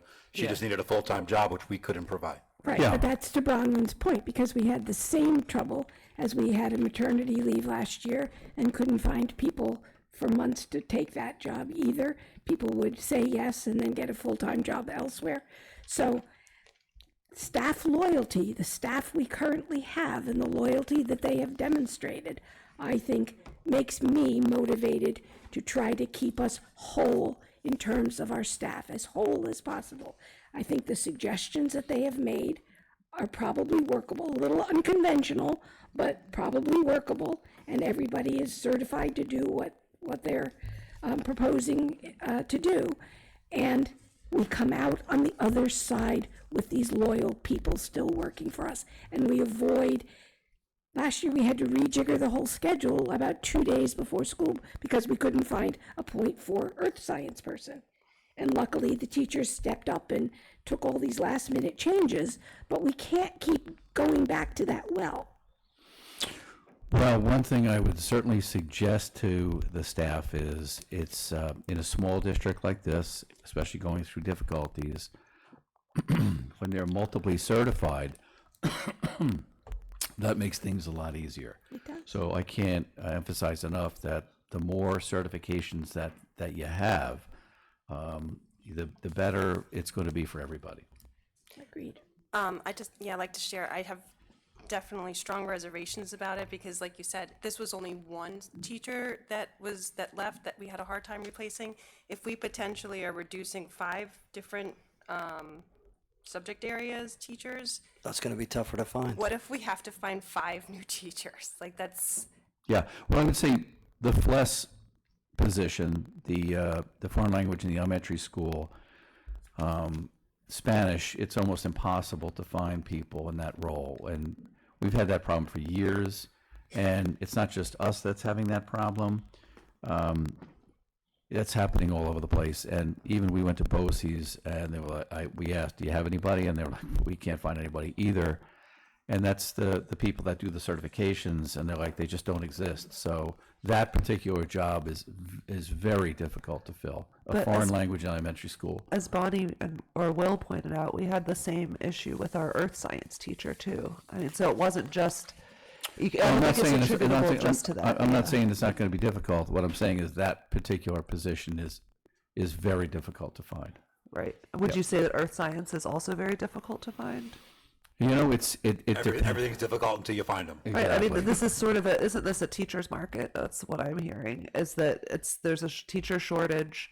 So the bargaining power nationwide lies with the teachers, not with the districts in terms of attracting talent, because there's more jobs than there are people qualified to fill those jobs. Is that maybe that impression is incorrect? That's just the impression I get from the national media. But No, could be I wrong. think you're correct. Okay, 10-minute break? Yeah. I'll try to keep, I'm setting an alarm, so we'll be back at 9:37. Dante, we can pause for 9.5 minutes. 10 minutes.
Back live? Okay, we're back live. We just took a 10-minute courtesy break.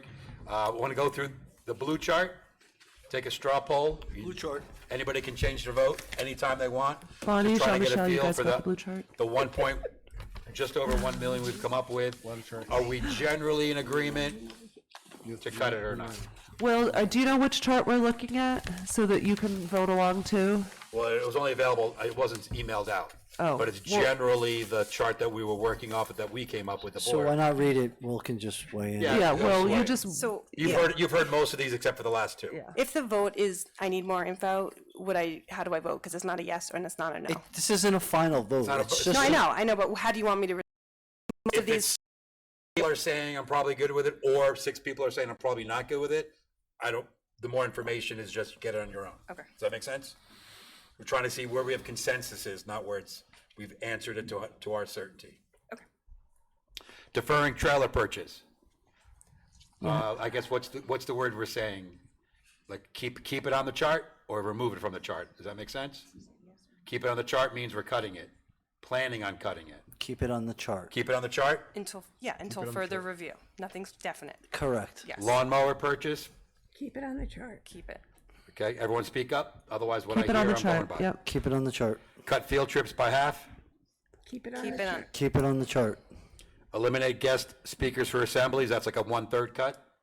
I'm sorry, 2/3 cut. I disagree with that completely. I think it should be a full cut. I would, with the acknowledging that this is all hard, I think that's a place I would cut to. Yeah, absolutely, yes. So I got. I wouldn't do a full cut, but I would do a little more than what that is. Okay. Okay. Reduce public relations stipend to 5,000, et cetera, et cetera. You're following along. Is it?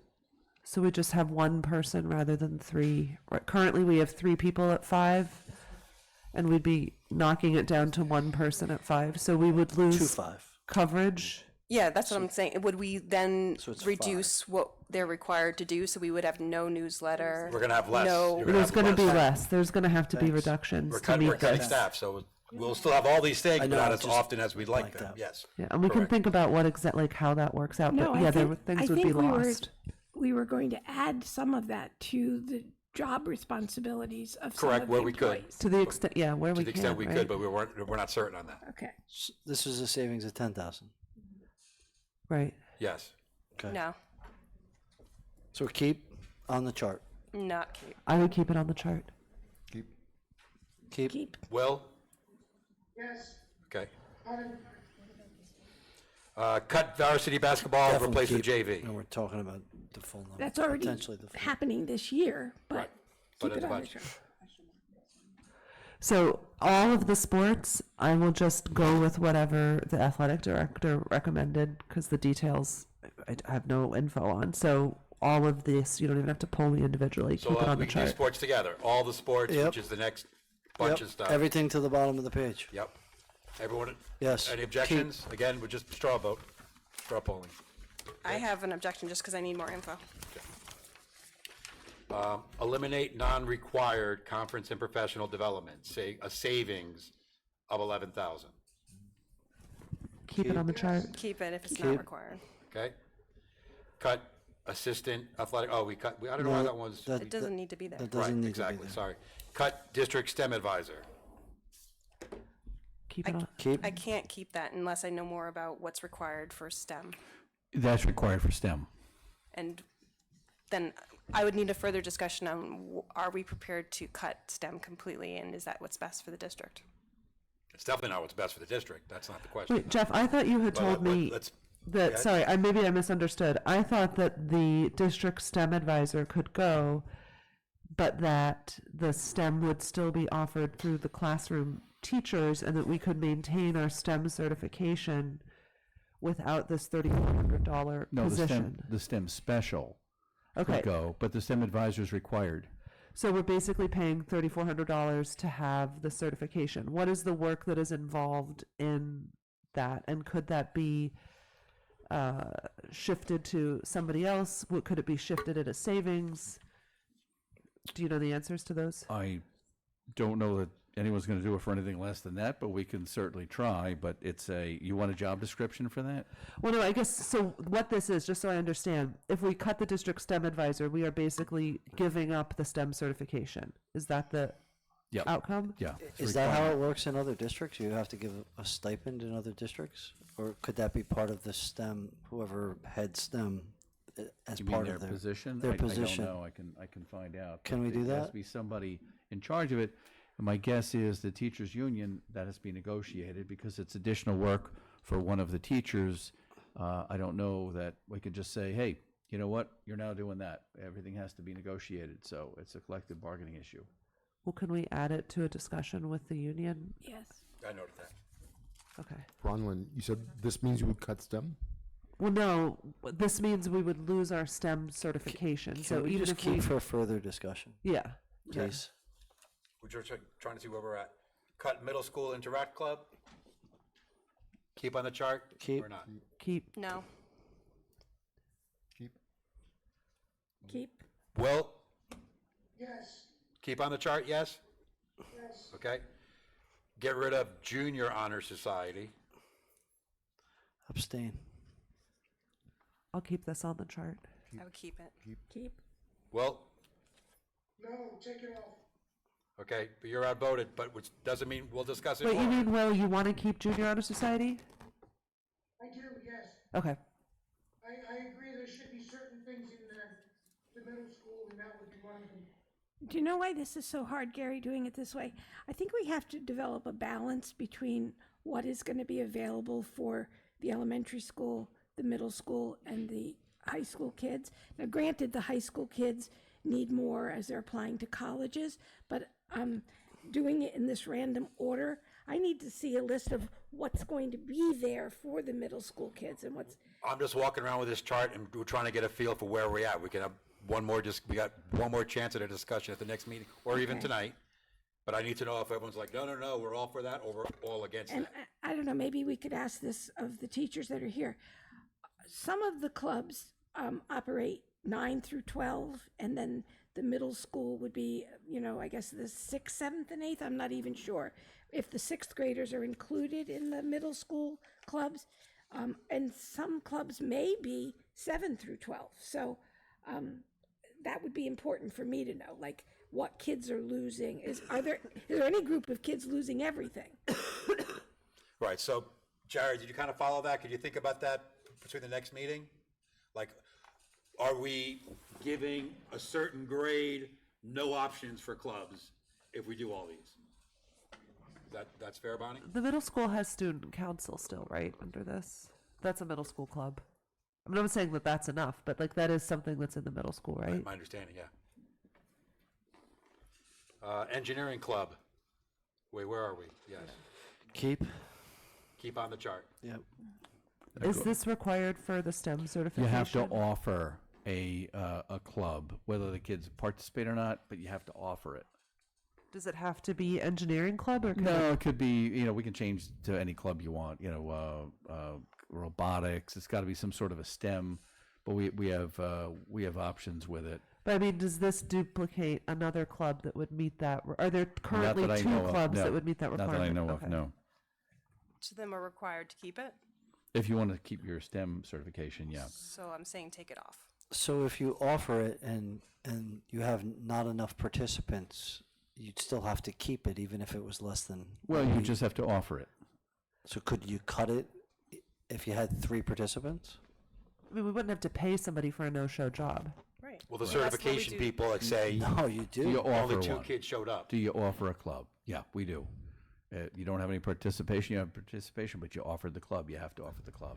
But That's when my you say understanding. offer the club, do you mean we offer it in September? Here's the sign up. It turns out in November there's only 3 kids. We cut it. We don't pay the stipend. Does that still count as offering the club? Yep. Take it off. Wait, does that mean we take it off from what you just said, Jeff? I mean, maybe it's for more discussion because we still didn't. We need to the understand STEM this, question needs to be discussed. Okay, I'll just We put a have to question mark in decide there. as a Okay. group, what we want. So we need answers to both of those. Yeah, I Yep. think so. Yeah. We'll circle back. Okay. Cut art supplies budget. That's cutting it in half. I forget what the percentage was, but we're saving $1,800. How is that going to impact the program? Principals, can we afford to cut the art supplies and by $1,800? What are the kids not going to get if they don't have that $1,800? I'm not exactly sure what they won't get, but I did, as requested, get an estimate from the art teacher. So I didn't do the calculation myself, but I did reach out to our art teacher, and that's where that number. So she suggested that number? I didn't do the math, but Okay. I communicated that with my business official. Okay. Yeah, what was asked, Jenna, was did our teacher recommend that amount? To be, Well, I wouldn't say recommend, but she said she could live with that. Yeah, sorry, I took from the email, I took what she would need for next year, what she estimated she would need, and based off of what was budgeted, and just that's the difference between the two. Okay. Okay. Then I would So stay keep on. it. Keep it. stay on. Okay. Yeah. All right. The next things are large numbers, so I'm going to say the amount too. Yeah. Didn't we Close skip you- a couple What? there? What's that? Oh, skipped a the couple. school association dues, the testing Because we coordinator. don't have numbers on those yet. Do we not have numbers, or we just, I do not. okay. That's why it depends. But can we still talk about them? Sure. I want to Okay. circle back or do them right now. Either way is fine. Up to you. I was just trying to get to the numbers. Okay, yeah, I'm got trying it. to get to a number, that's Okay. all. So we can circle back right after we go through all the number items. The number items, close UPK, my understanding is we're taking that off the chart. That was $136,000. Yeah, I would like to take that off the chart, please. I think that's where we're at, but everybody say one word or the other. Take it off, keep it on. Take it off. Take it off. Jean-Michel, Bonnie? I'm not sure what, I want to leave UPK as, So we're taking it Something we off the offer. chart. The chart is the Take it cuts, off, possible okay. cuts. Yeah. Okay, So you're taking it off the chart, Jean-Michel? Okay. yes, okay. Data analyst, $105,000. Leave it. Keep. We need to know that those job responsibilities can be properly passed along to someone else, and Well, if didn't I the- hear Jeff say that He did. that the civil service had checked? We're okay to like stipend out and do what we've right, planned. this is the realized savings. Yeah, I mean, okay. So keep. So Yep. that's right. Jeff, you said this is okay? Mhm. Okay. So Bonnie and Jean-Michel, only because these are big ticket items. I want to see one's where that? we're at. so, Data, Data analyst. analyst. so the understanding is To we're keep- saving that Keep it on the amount. chart, which means probably going to cut it. Keep.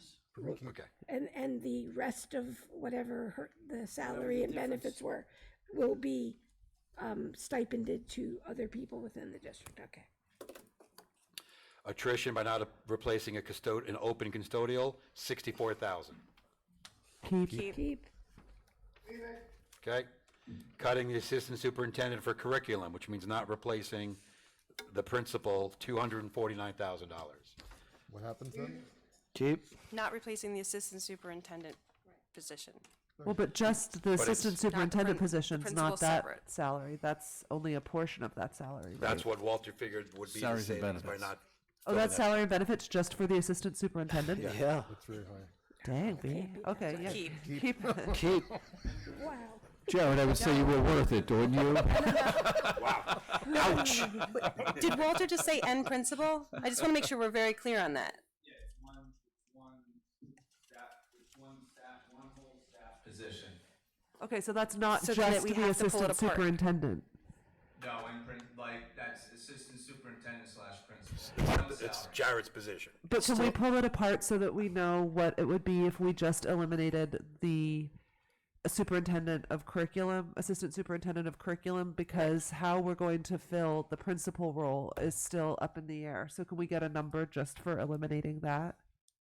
I think they're intertwined. It's not like a stipend, it's, Well, she's asking if we had to hire just a principal, not somebody with an assistant superintendent's title, how much would that cost? Right. Right. Thank you, Jeff. no, but that depends who we get. But what's the going rate? That's, we just want to know what's the going Yeah. rate, so we Yep. can have a estimate. Yep. Mm-hmm. And then that sort of is in our multi-chart world. This other small print one pager Well, what about the third page here? Wait, are we switching? Don't I we just switch? want to ask a question that refers to the small print one pager. Wait, what happened to the last page? What happened to the We'll come last back page to it. on We'll this? come back to No, no, no. I'm just no. We're not Oh, you're stopping. We're not moving Okay, from it's blue. okay. We I'm can just bounce. asking a clarifying question, which is when on this chart the savings of replacing the two principals with the two interims is 98,374. So how does that number intersect with the 249,315? How does it intersect? Well, Are you that- saying like we would take off with this 249,315 if we went the route of the two interims? Mhm. We would replace 249,315 with 98,374. No. We're going to take the 250 and we're going to save 100. I see. I'm sorry, not just the 250. We're taking both positions. The and two saving interims, the 100, two yeah. interims will cost Yeah. you 150. Two interims will cost you 150. That's how I'm reading.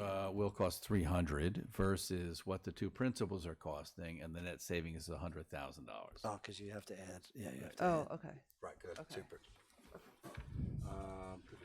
Okay, the AIS cost, I'm on the third page now. Yep. Cutting that down and then switching people over, $49,000, so we're actually cutting a half a position and moving people around.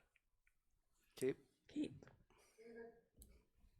So we're trimming back our AIS services and we're using our AIS provider to go into a, well, sorry. We're not cutting back We're not cutting services. back AIS services. We're transitioning the provision of AIS services from an AIS person to a grade level teacher, and then we're moving the AIS specialist into a grade level role.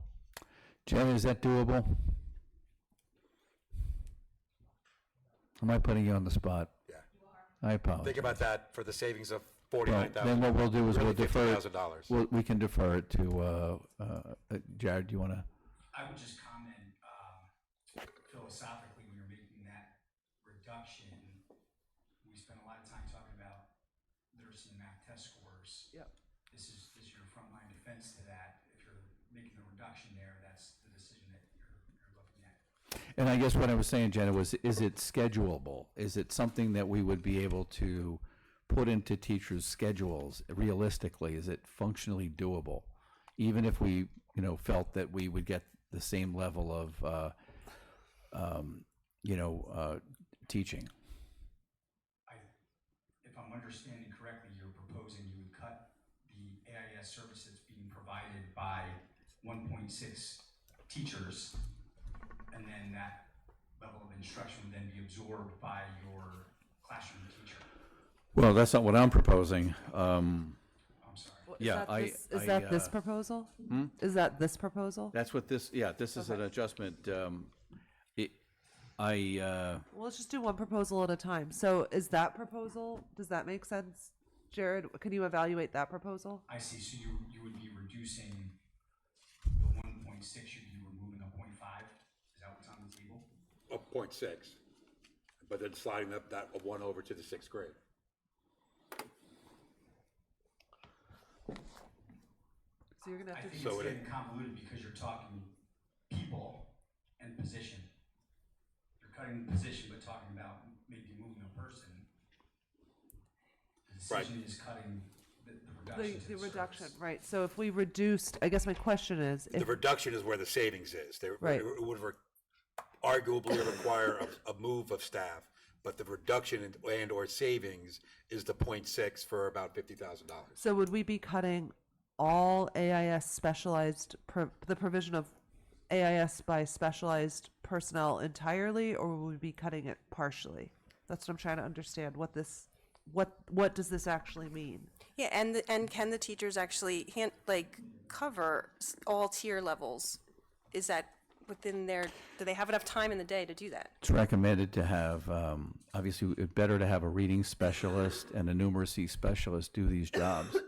We will lose some level of service by not having specialists. Yes, that's true. And as Jared said, that's one area that we are weak in with our state assessments, and that we want to bolster up. So we may really want to think about before we go there. But whatever you choose to do. But that's a tough one. I mean, we talk about you know, art and music, which are important, but, you know, these are some of the most vulnerable kids that we want to support. Can we talk about it next time? Sure. Yep, well, I put a question mark next to that one. Cut .6 phys ed for $35,000. Circle back on that too. Well, I because- just find it very unlikely that you're going to be able to hire somebody for a .2. So can we explore the possibility of expanding the 1 to a 1.2? Possibly. Jared, another question. If we were to go to that, and would we be able to offer a 9th period to the other teacher? I'm sorry, 6th period. I think the contract defines that process. Yep. So that would be something that you could look at. You could give that class as a 6th period to an existing teacher. Would there be there? So there would still be savings. Yep. Right. Okay. And you just basically give a teacher who's existing to A little an bit extra of a class. stipend. So you Yeah, don't have to okay. Or find not the a stipend. .2 person. You just offer Yeah, a 6th okay, period. Again, okay. it's for a year. Yeah. I think it just Yeah. needs to be clarified if, I think there's language around not being able to reduce a partial employee and have somebody remaining as a 1.0, right? Okay, so keeping it for now? Well, we'll Question. discuss it further. We'll discuss it Keep further. it for now. We'll put a question mark on it. Cut the 6th grade teacher. I don't want to do too much on this because It's not cutting, everyone- it's cut, just so no one's misinformed. We're not cutting a 6th grade teacher, we're cutting a special. And we're gonna backfill the 6th grade with one of the specials. Right. Because currently our 6th grade teacher is a retiree who came in to fill So it would be attrition. one of those Correct. last minute roles that One we of our couldn't fill. permanent teachers would be, would fill in that teacher position. Yeah. But it's related to the union's proposed staffing proposal. But the savings would be $93,000. So I'm presuming that's a no-brainer. Just so we're clear, from what I saw, the union staffing proposal related to the retirements. Yeah. Right, yeah. Yeah. Okay, wasn't like a across-the-board thing, it just related to The the two retirements, yeah. positions that are retiring, okay. Keep it. All right. I kind of have a question mark with the AIS, why that is being considered over like something, I know it's not the same dollar amount, but we have the Math and Reading Club, which was a new addition, which could easily, be removed for a year, and that could save us money. How much of the math? Yeah, these are the things that, once you get a list together, once you've narrowed your list down, then you can kind of trade off which one do you want to do. Yeah, I think, Susan, if there's things that you think we're overlooking, I think we should put them on. If you think the Math and Reading Club should go on, let's put it on. And then we can, No, she's saying cut the math and reading program. well, I know, instead of on our AIS. list of cuts, Right. it's Yes, so yes. I think it confusing. should be considered. It's, I don't know. And then we can kind of move the numbers around. Yeah. So we can get the cost of math and reading clubs. What I didn't see addressed in any of the things that made these lists are any of our contracts, our service contracts, any of that other stuff that's buried in our monthly reports. Is there any opportunity? I'm with Susan. If we can save AIS in some way, is there another way away from students that we can nickel and dime some of these other things that we do? Well, to Bonnie's point, we had talked about the cell phone contracts. We're supporting cell phone contracts. I don't think for bad reason, but Jeff, I think you had said you were going to look into, or maybe already had looked into, cutting some of them. There wouldn't be significant savings, but every little bit counts. Let me get us back on track. 'Cause Okay. There's 2 more items Yeah. that we have to get through. Then we're going to go back to items on the chart without Okay. numbers, and then new items. Okay. Okay? So the last 2 items are the retirement position through attrition, 295,000. I think, That's a different number than on the admin cuts. But talk about the positions in concept, yes. Yes. And then we'll hammer out the number, depending upon what model we go with in terms of replacing them. I'm presuming that's a keep? Keep on Keep, the chart? yeah. Keep, yeah. And then we just approved the $85,000 from the union giving up some benefits for a year. We just Keep. voted on that, so that's a keep. Yep. Okay, so now going back through the chart, items without numbers, do we want to track these numbers down? Cut assistant athletic director, we can't do that, we said, right? Because it's combined, it's only It's the combined with assistant. the assistant. Right, Yeah. I'm just saying it's Yeah. off the chart for that reason. Yes.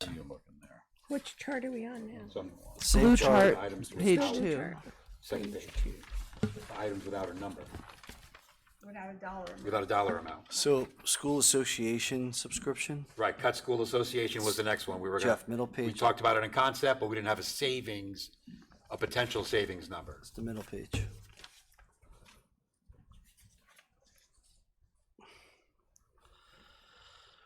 We may not have it yet, which, that's fine with,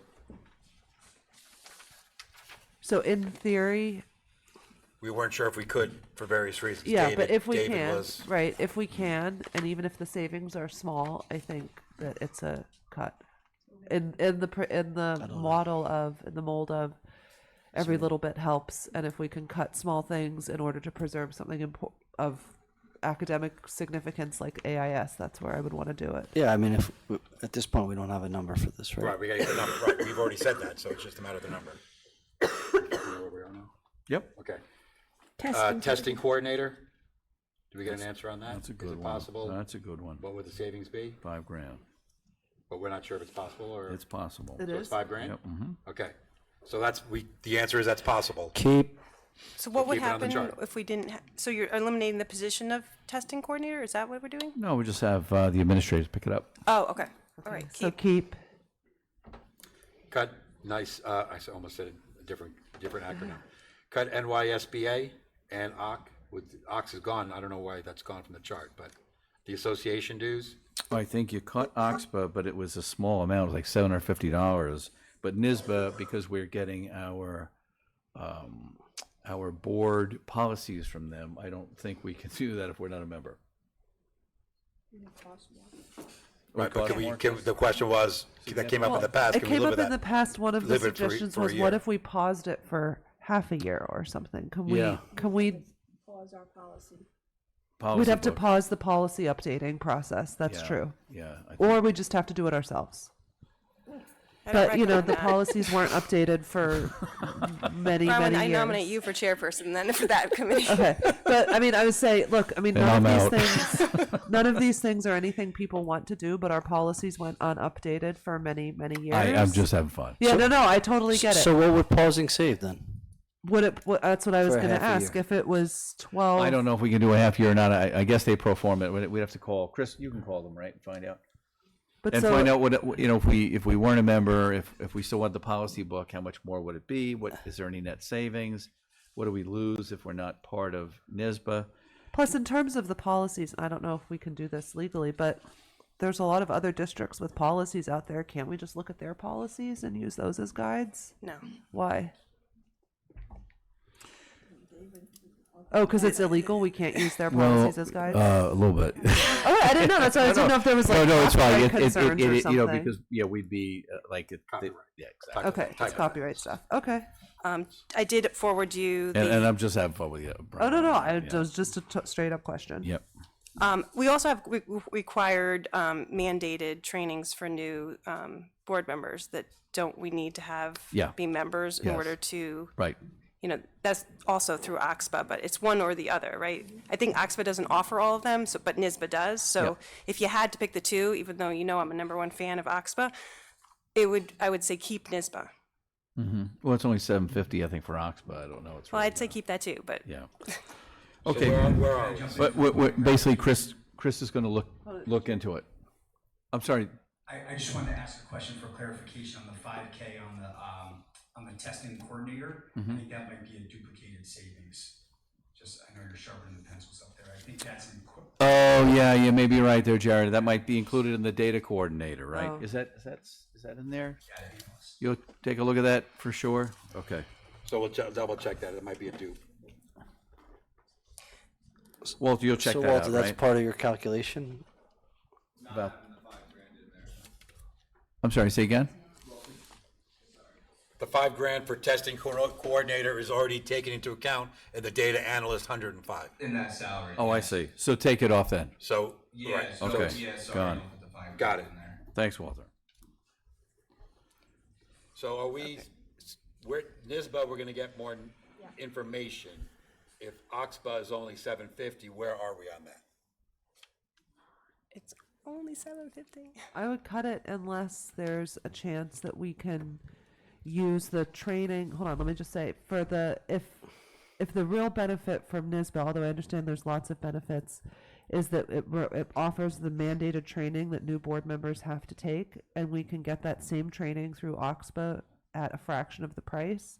I would keep Oxba and dump NISBA for a year, understanding that that means we won't be able to update our policies and we'll have to put all of that on hold. But I would way rather have out-of-date policies and a robust AIS program than the most beautiful policy manual in the world and no AIS But specialist. wasn't it was that, did you get that backwards? Or No, maybe no, because I Which one thought does all Susan the said NISBA does all the training. I thought Oxba did some of it, but like maybe you can pick up some of it, but you have to do it in person, or I can't remember how. Like they were just less flexible than NISBA. I'm trying to remember back to when we did it, but I think that you can still do it. So it would be. May have to be in person. It would be an The ask of the benefit new of board Oxbow member. is it's local. And the Oxbow one is local, so it would be a little bit less convenient for the new board member, if there is a new board member, but it would be at a tremendous savings. So that's would be my argument. If we needed to keep one to be in compliance, we would keep the cheapest one. What's the price on NISBA?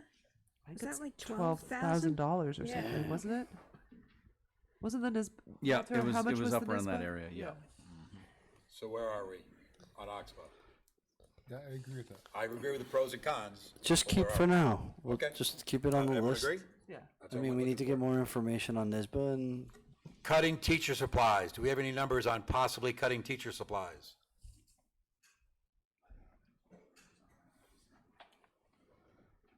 The amounts are already low. Work in progress. That's one of the ones we're going to get back to you in a couple days. That's fine? Yep. Okay, so we're leaving on for now. And then board docs is the last item with no number of net savings next to it. And check Chris that had out? already told you that's going to be, we're going to have a mandate for that. So that's not something we can cut. Okay. So we're taking it off that's the chart? Everyone agree? Yep. Okay. So now I'm opening this up to Bronwyn first of what items are not on the chart that we should consider putting on the chart. I don't remember because there was yet another iteration of a chart that we had last week that had our ideas. I think it's the one, Chris, that you passed out that I didn't bring, that you passed out last meeting, where we had collected all of our ideas. That was the basis for this. I know, but there was other There was like stuff a on there. there was still a whole nother page on that. Yeah, and like that's where the idea for like the cell phones was on there, and I honestly can't remember. The landscaping. Yeah, what else was on there that might not have made it onto this one? So if anybody has a copy of that, I'm I looking. don't have it. okay, Me too. you do have it. I don't have it. I think, is this it, Bron? Is that the one Chris passed out last? It's what, it's from the last week, yeah. Chair's going down. Oh my God. Look, kid.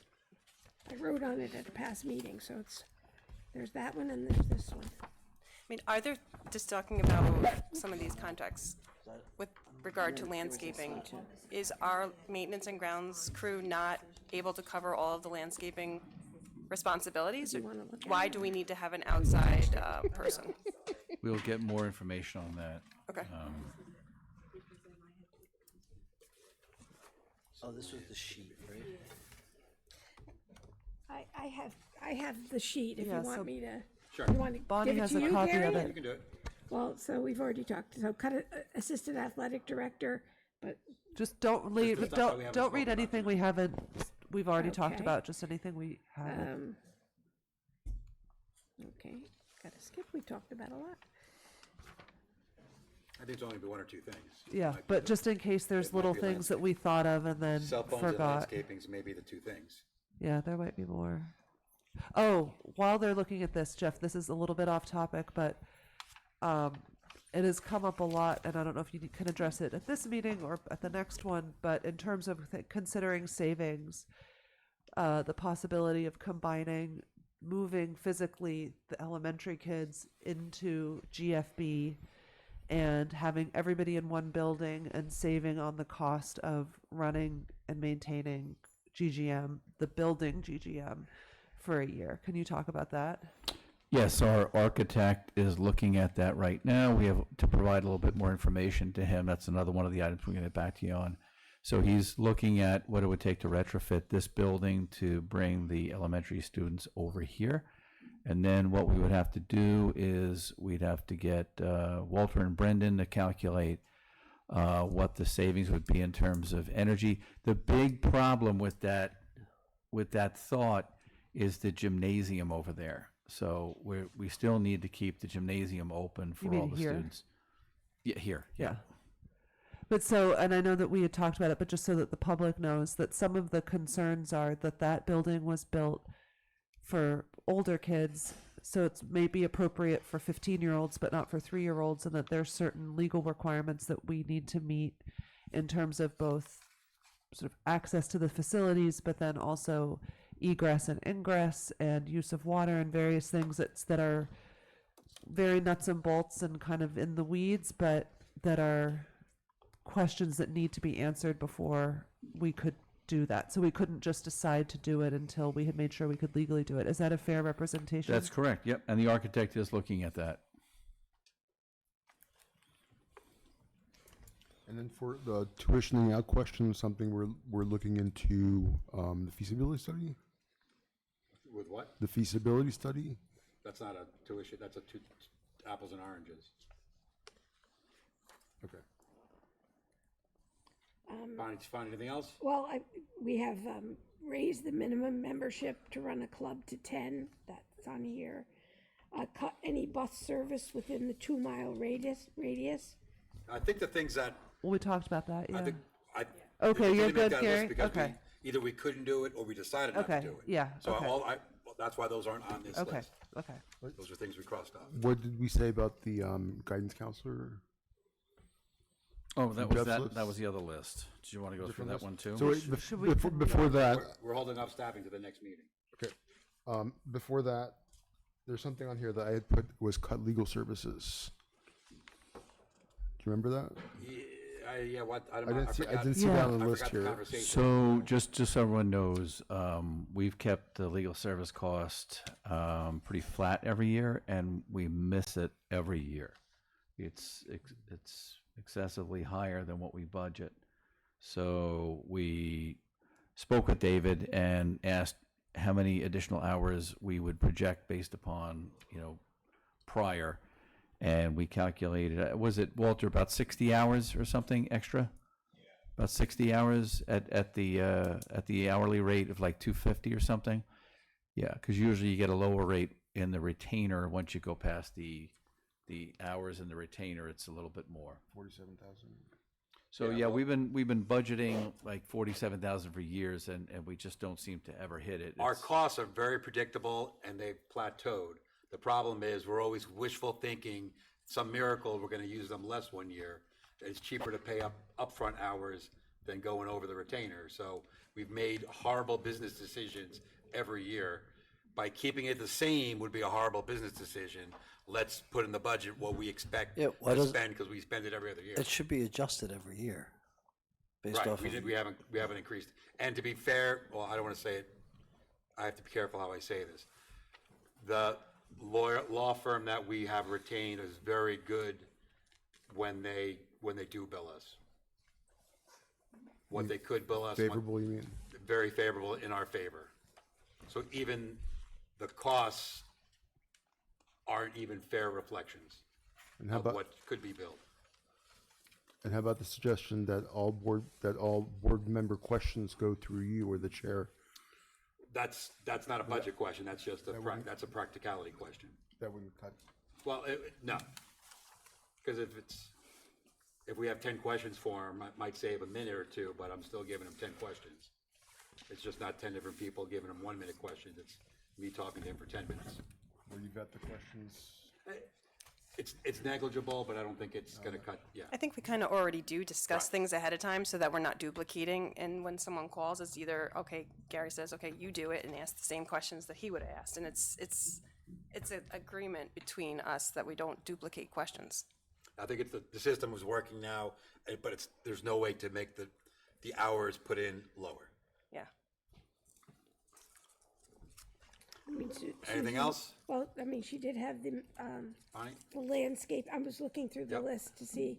So I'm leaving out the personnel stuff because we decided that's next meeting, and I'm leaving out the sports stuff because we wanted to hear more from Marco. But we do have somebody here, renegotiate with landscaping company or bid for a new contract.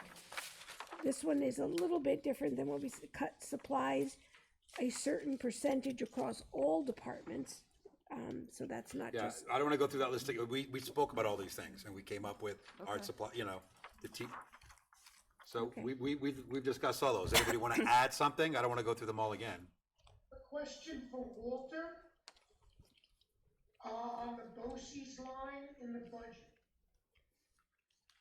I'm looking at line A2110, 490. It's a list of BOCES services. We go down I think he's referring to into the services. one of the. We have data collection and report for $18,000. We have an explanation on what that might be. What's he asking about? Is it 21?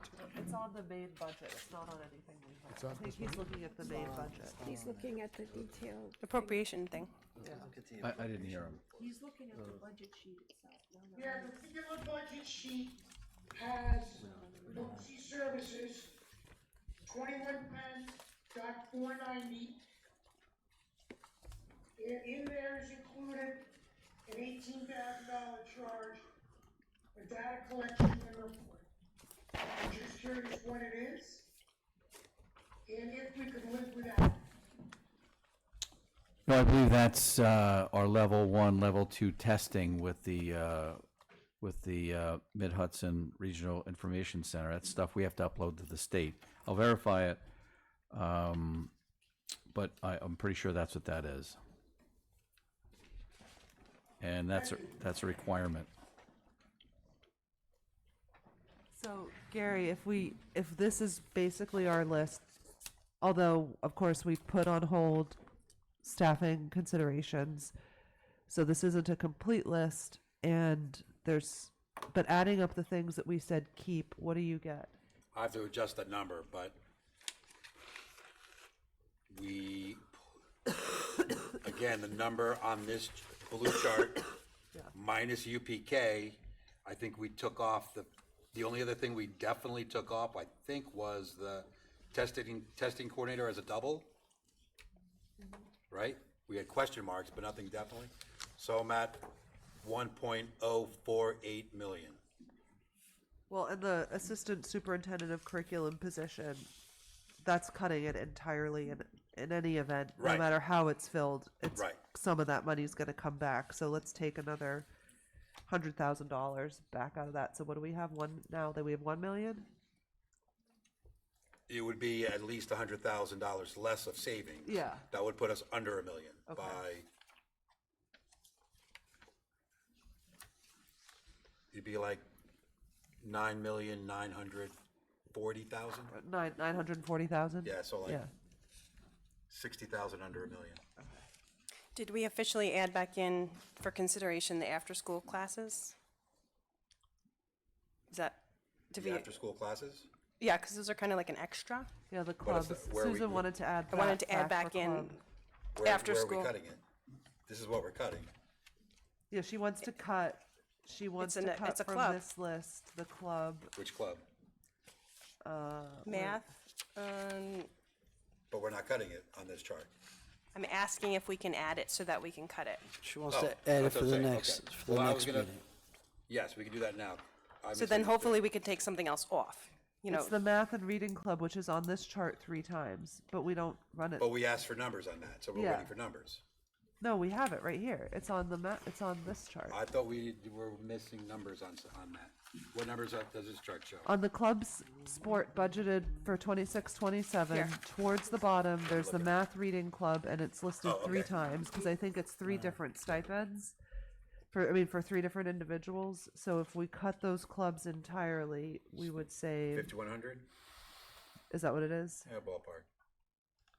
Yeah, I'd rather just focus on the learning during the school day than add extra money for learning after school when the kids are already tired and maybe they're not, maybe it doesn't have the same effect as being taught by their grade level teacher. All right, I'm adding that to the chart, math and reading clubs. Okay. About 5,200. Can I ask, Okay, why so- is the safe school ambassador on here twice for a total of? 2 people. Two people. It's 2 people. Okay, so it's Different steps. over $5,000 for that club. That's our most expensive club other than National Honor Society. Susan? Can we have one? Do we have to have 2 advisors for it? You'd have to cut the number of kids, I think. Okay, so then we couldn't. That I would look into. We can ask. How many kids do we currently have in it? I don't have the numbers in I front of don't me, know but that I can answer. look. I have to look back to see where the number of student per advisor ratio, like And where that came also, from. we had talked earlier also about cutting the budget for some of the play stuff, right? I don't see that reflected. Like we had talked about cutting it was on, I think, Jeff's very original chart, the chart. This one? Yeah, the costume design, set design. Yeah, it's here. Yeah, lines 5E, but it's not on the blue chart. So do we want to consider adding onto the blue chart, cutting the costume design by 0.5? Set design or costume design? Both. Costume design by 0.5, set design by 0.5. What you might want to do is rather than do 2 productions, and basically it's the same people, maybe just do one Yeah, production. that's also on here. One director, one play. So Right. you'd cut one of the 2 plays? Cut one of the 2 plays. Just for a year, but get one that, if you do like The Wizard of Oz, there's lots of young munchkins and monkeys Right. that can be in it, and you can span a lot of grades, so nobody loses out totally on being in a musical, but Right. That's that would be very difficult to manage with just one director. To manage all the kids from grades K through 12. Or then cut one of the K, plays. not K. I think Oh, we well, can't do 3 it until- through 12, sorry. Right, because the elementary school play is from 3 to. Well, 3 to 5. however it works, but can we cut the play somehow? So either cutting some of the set design, cutting one of the, that was on the initial list and it didn't make it onto the blue list, and I think we need to consider pulling back on some of the play in some capacity, and it needs to go back on the list. If it would save a music teacher, I think it's Right, worth I would considering. rather there not be a musical in the elementary school and have a music class than vice versa. So could we add back in, now I'm on this chart. But I'm adding to the blue chart. Yeah, but we're gonna add it to the blue chart. Can we add back in? And Jeff, you're gonna have to tell me if these things are exclusive of each other or if they can be combined. 5E, 5F, 5G, and 5H. Can we do all of those things at once? Could you, how much, just so we follow, can you say what they are? Costume design? Yeah, set so design, 5E is costume design, 0.5 stipend. 5F is set design, 0.5 stipend. 5G is production technician, 0.5 stipend. And 5H is one director, one play stipend. Well, I guess if you kill the play altogether, you can get rid of all that. I thought some of these are just reducing them by 0.5. I thought that meant like cutting one of the plays. I thought That's it was what I cut, thought I it thought it meant. was I thought cutting. it meant Oh. we're just going to do one play. So we'll just do one play. Not You're that they either would gonna get do a less fall or a money s- for doing the job that A they fall or have a been spring doing. play. So if we did 5E through H, F, I'm it's sorry, D, isn't losing it? my mind. Isn't it D, costume design? I don't know. No, it looks like 5E is costume design, 5F is set, 5G is production, 5H is one director, one play. D is What is that number? Well, it's, If you add those 5. can't do Oh, the mental white math. bar. Really? So let me just add it. If we added, if I'm understanding, and we can do all of those things, which would essentially mean that we would have one play for a year, that could be at a savings of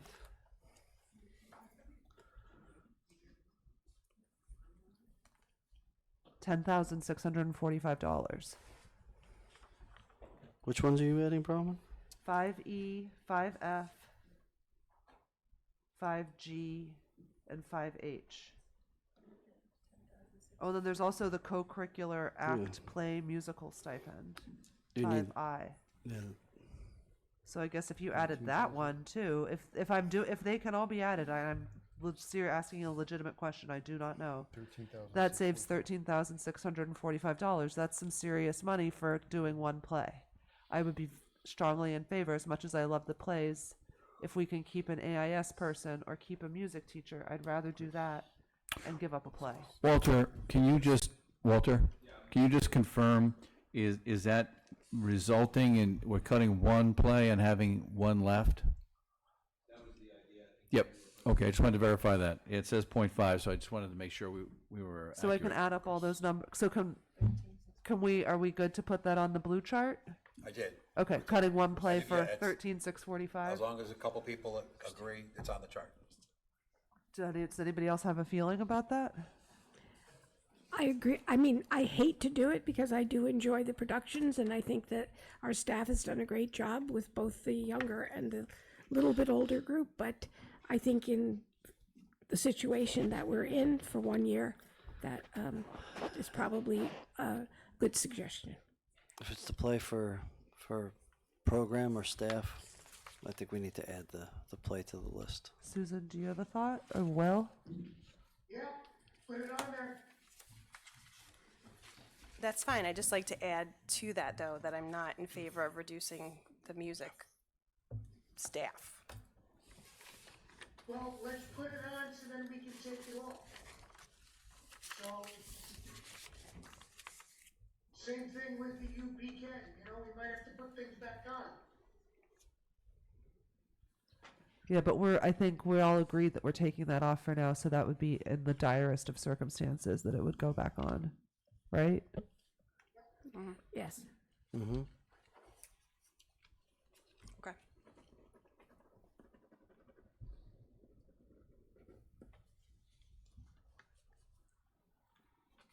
I'm just looking at the big chart, and it looks like this other stuff on here is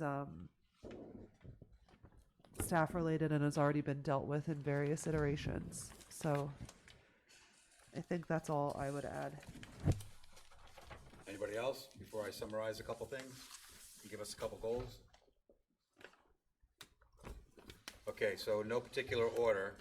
I believe we have a bunch of questions that Jeff, Chris, and Walter, and I think some principals, I think we got a lot of questions out there by the next meeting. So it's our last chance to ask questions, so if you think of anything else in the next 48 hours, let's get it out there, let's get the answers.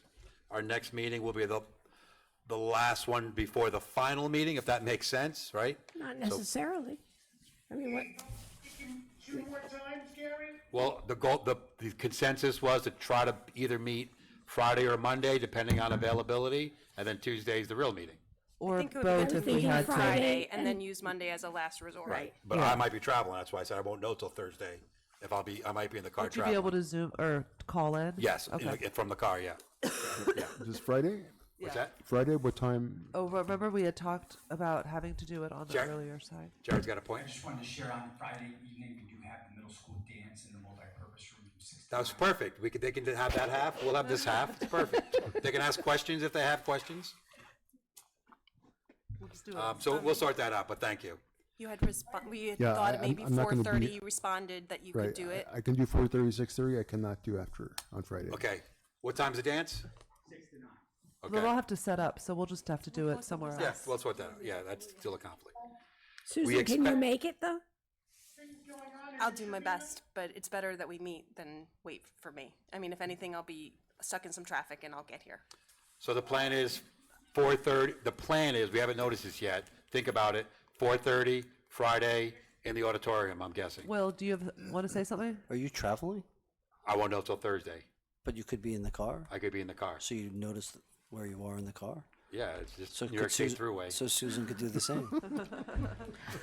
I might Buffalo. suggest the high school Dante? library instead. Technic, I would suggest the high school library at this point, because the auditorium, our only gripe in there is, if we have to do a projection, everybody. done. 4:30, library is the plan.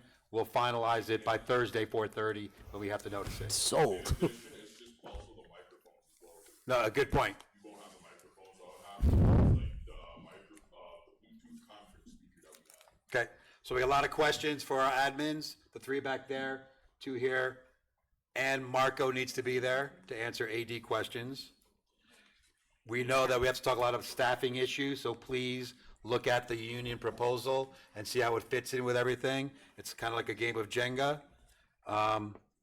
If it's technically no, but if there's something you want to add to this list, let's have a soft deadline on Friday, so we're not adding things at the last possible second.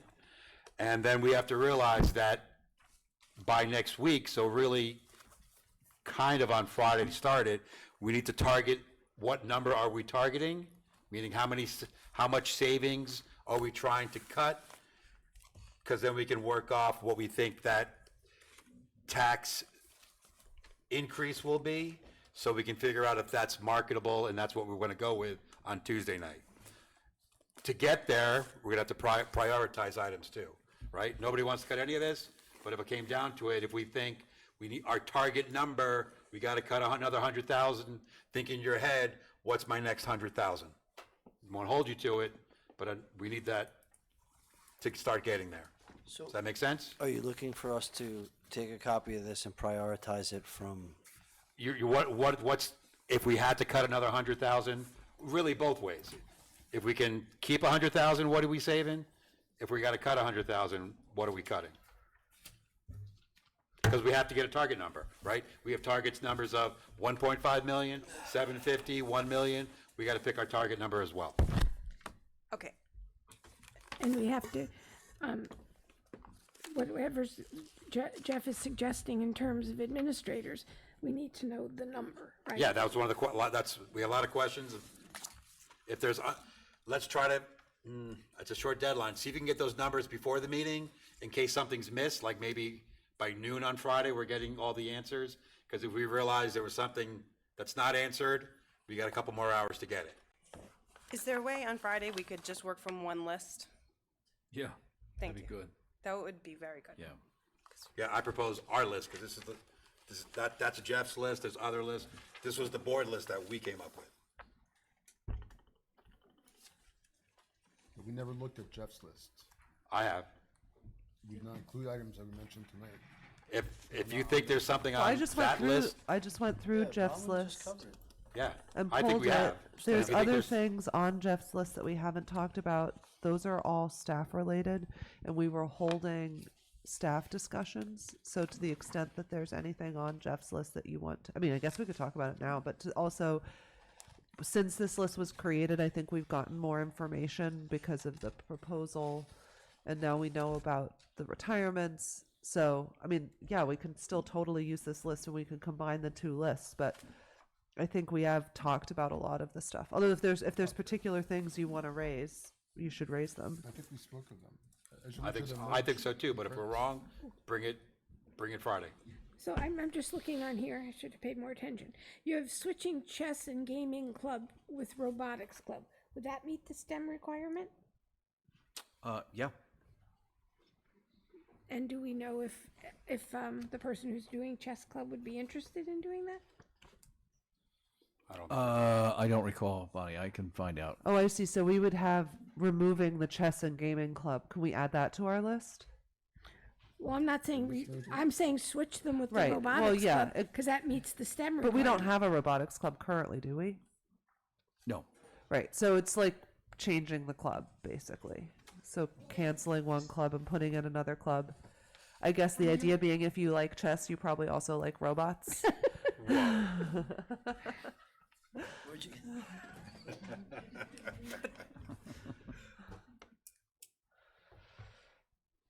But I mean, I don't. Yeah. So can we I add that do to like our both. list? I was gonna say. All right, and we'll finish our discussion on staffing on Friday as well. Yeah. But Okay. Gary, can you put that on our blue list? Yeah, I'm confused. If we cut chess and engineering and only have robotics, we are cutting a club.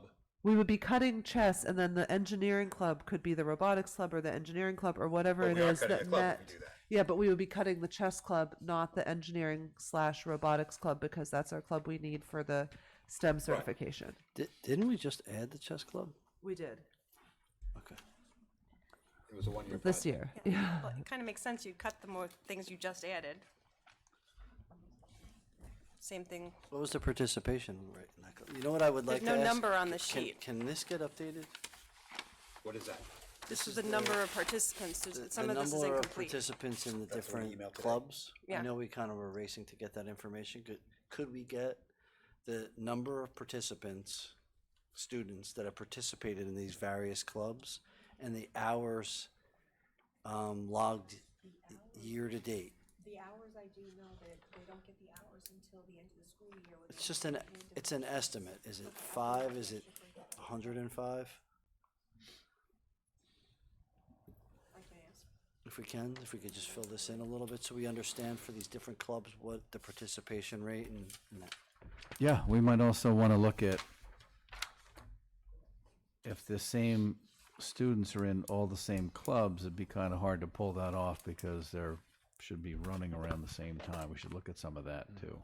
Make sure that the lists are accurate. All right, any questions about the plan? Anything else for tonight?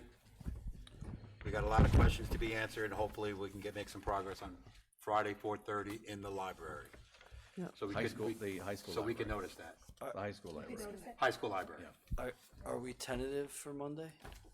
Yes, I would. Yeah. Keep it open. And Saturday, Sunday too. Just kidding. Any other business? Well, What maybe else not. do I do? Didn't look at an email last night. Motion to adjourn. So moved. Second. Second. All those in favor? Motion carries.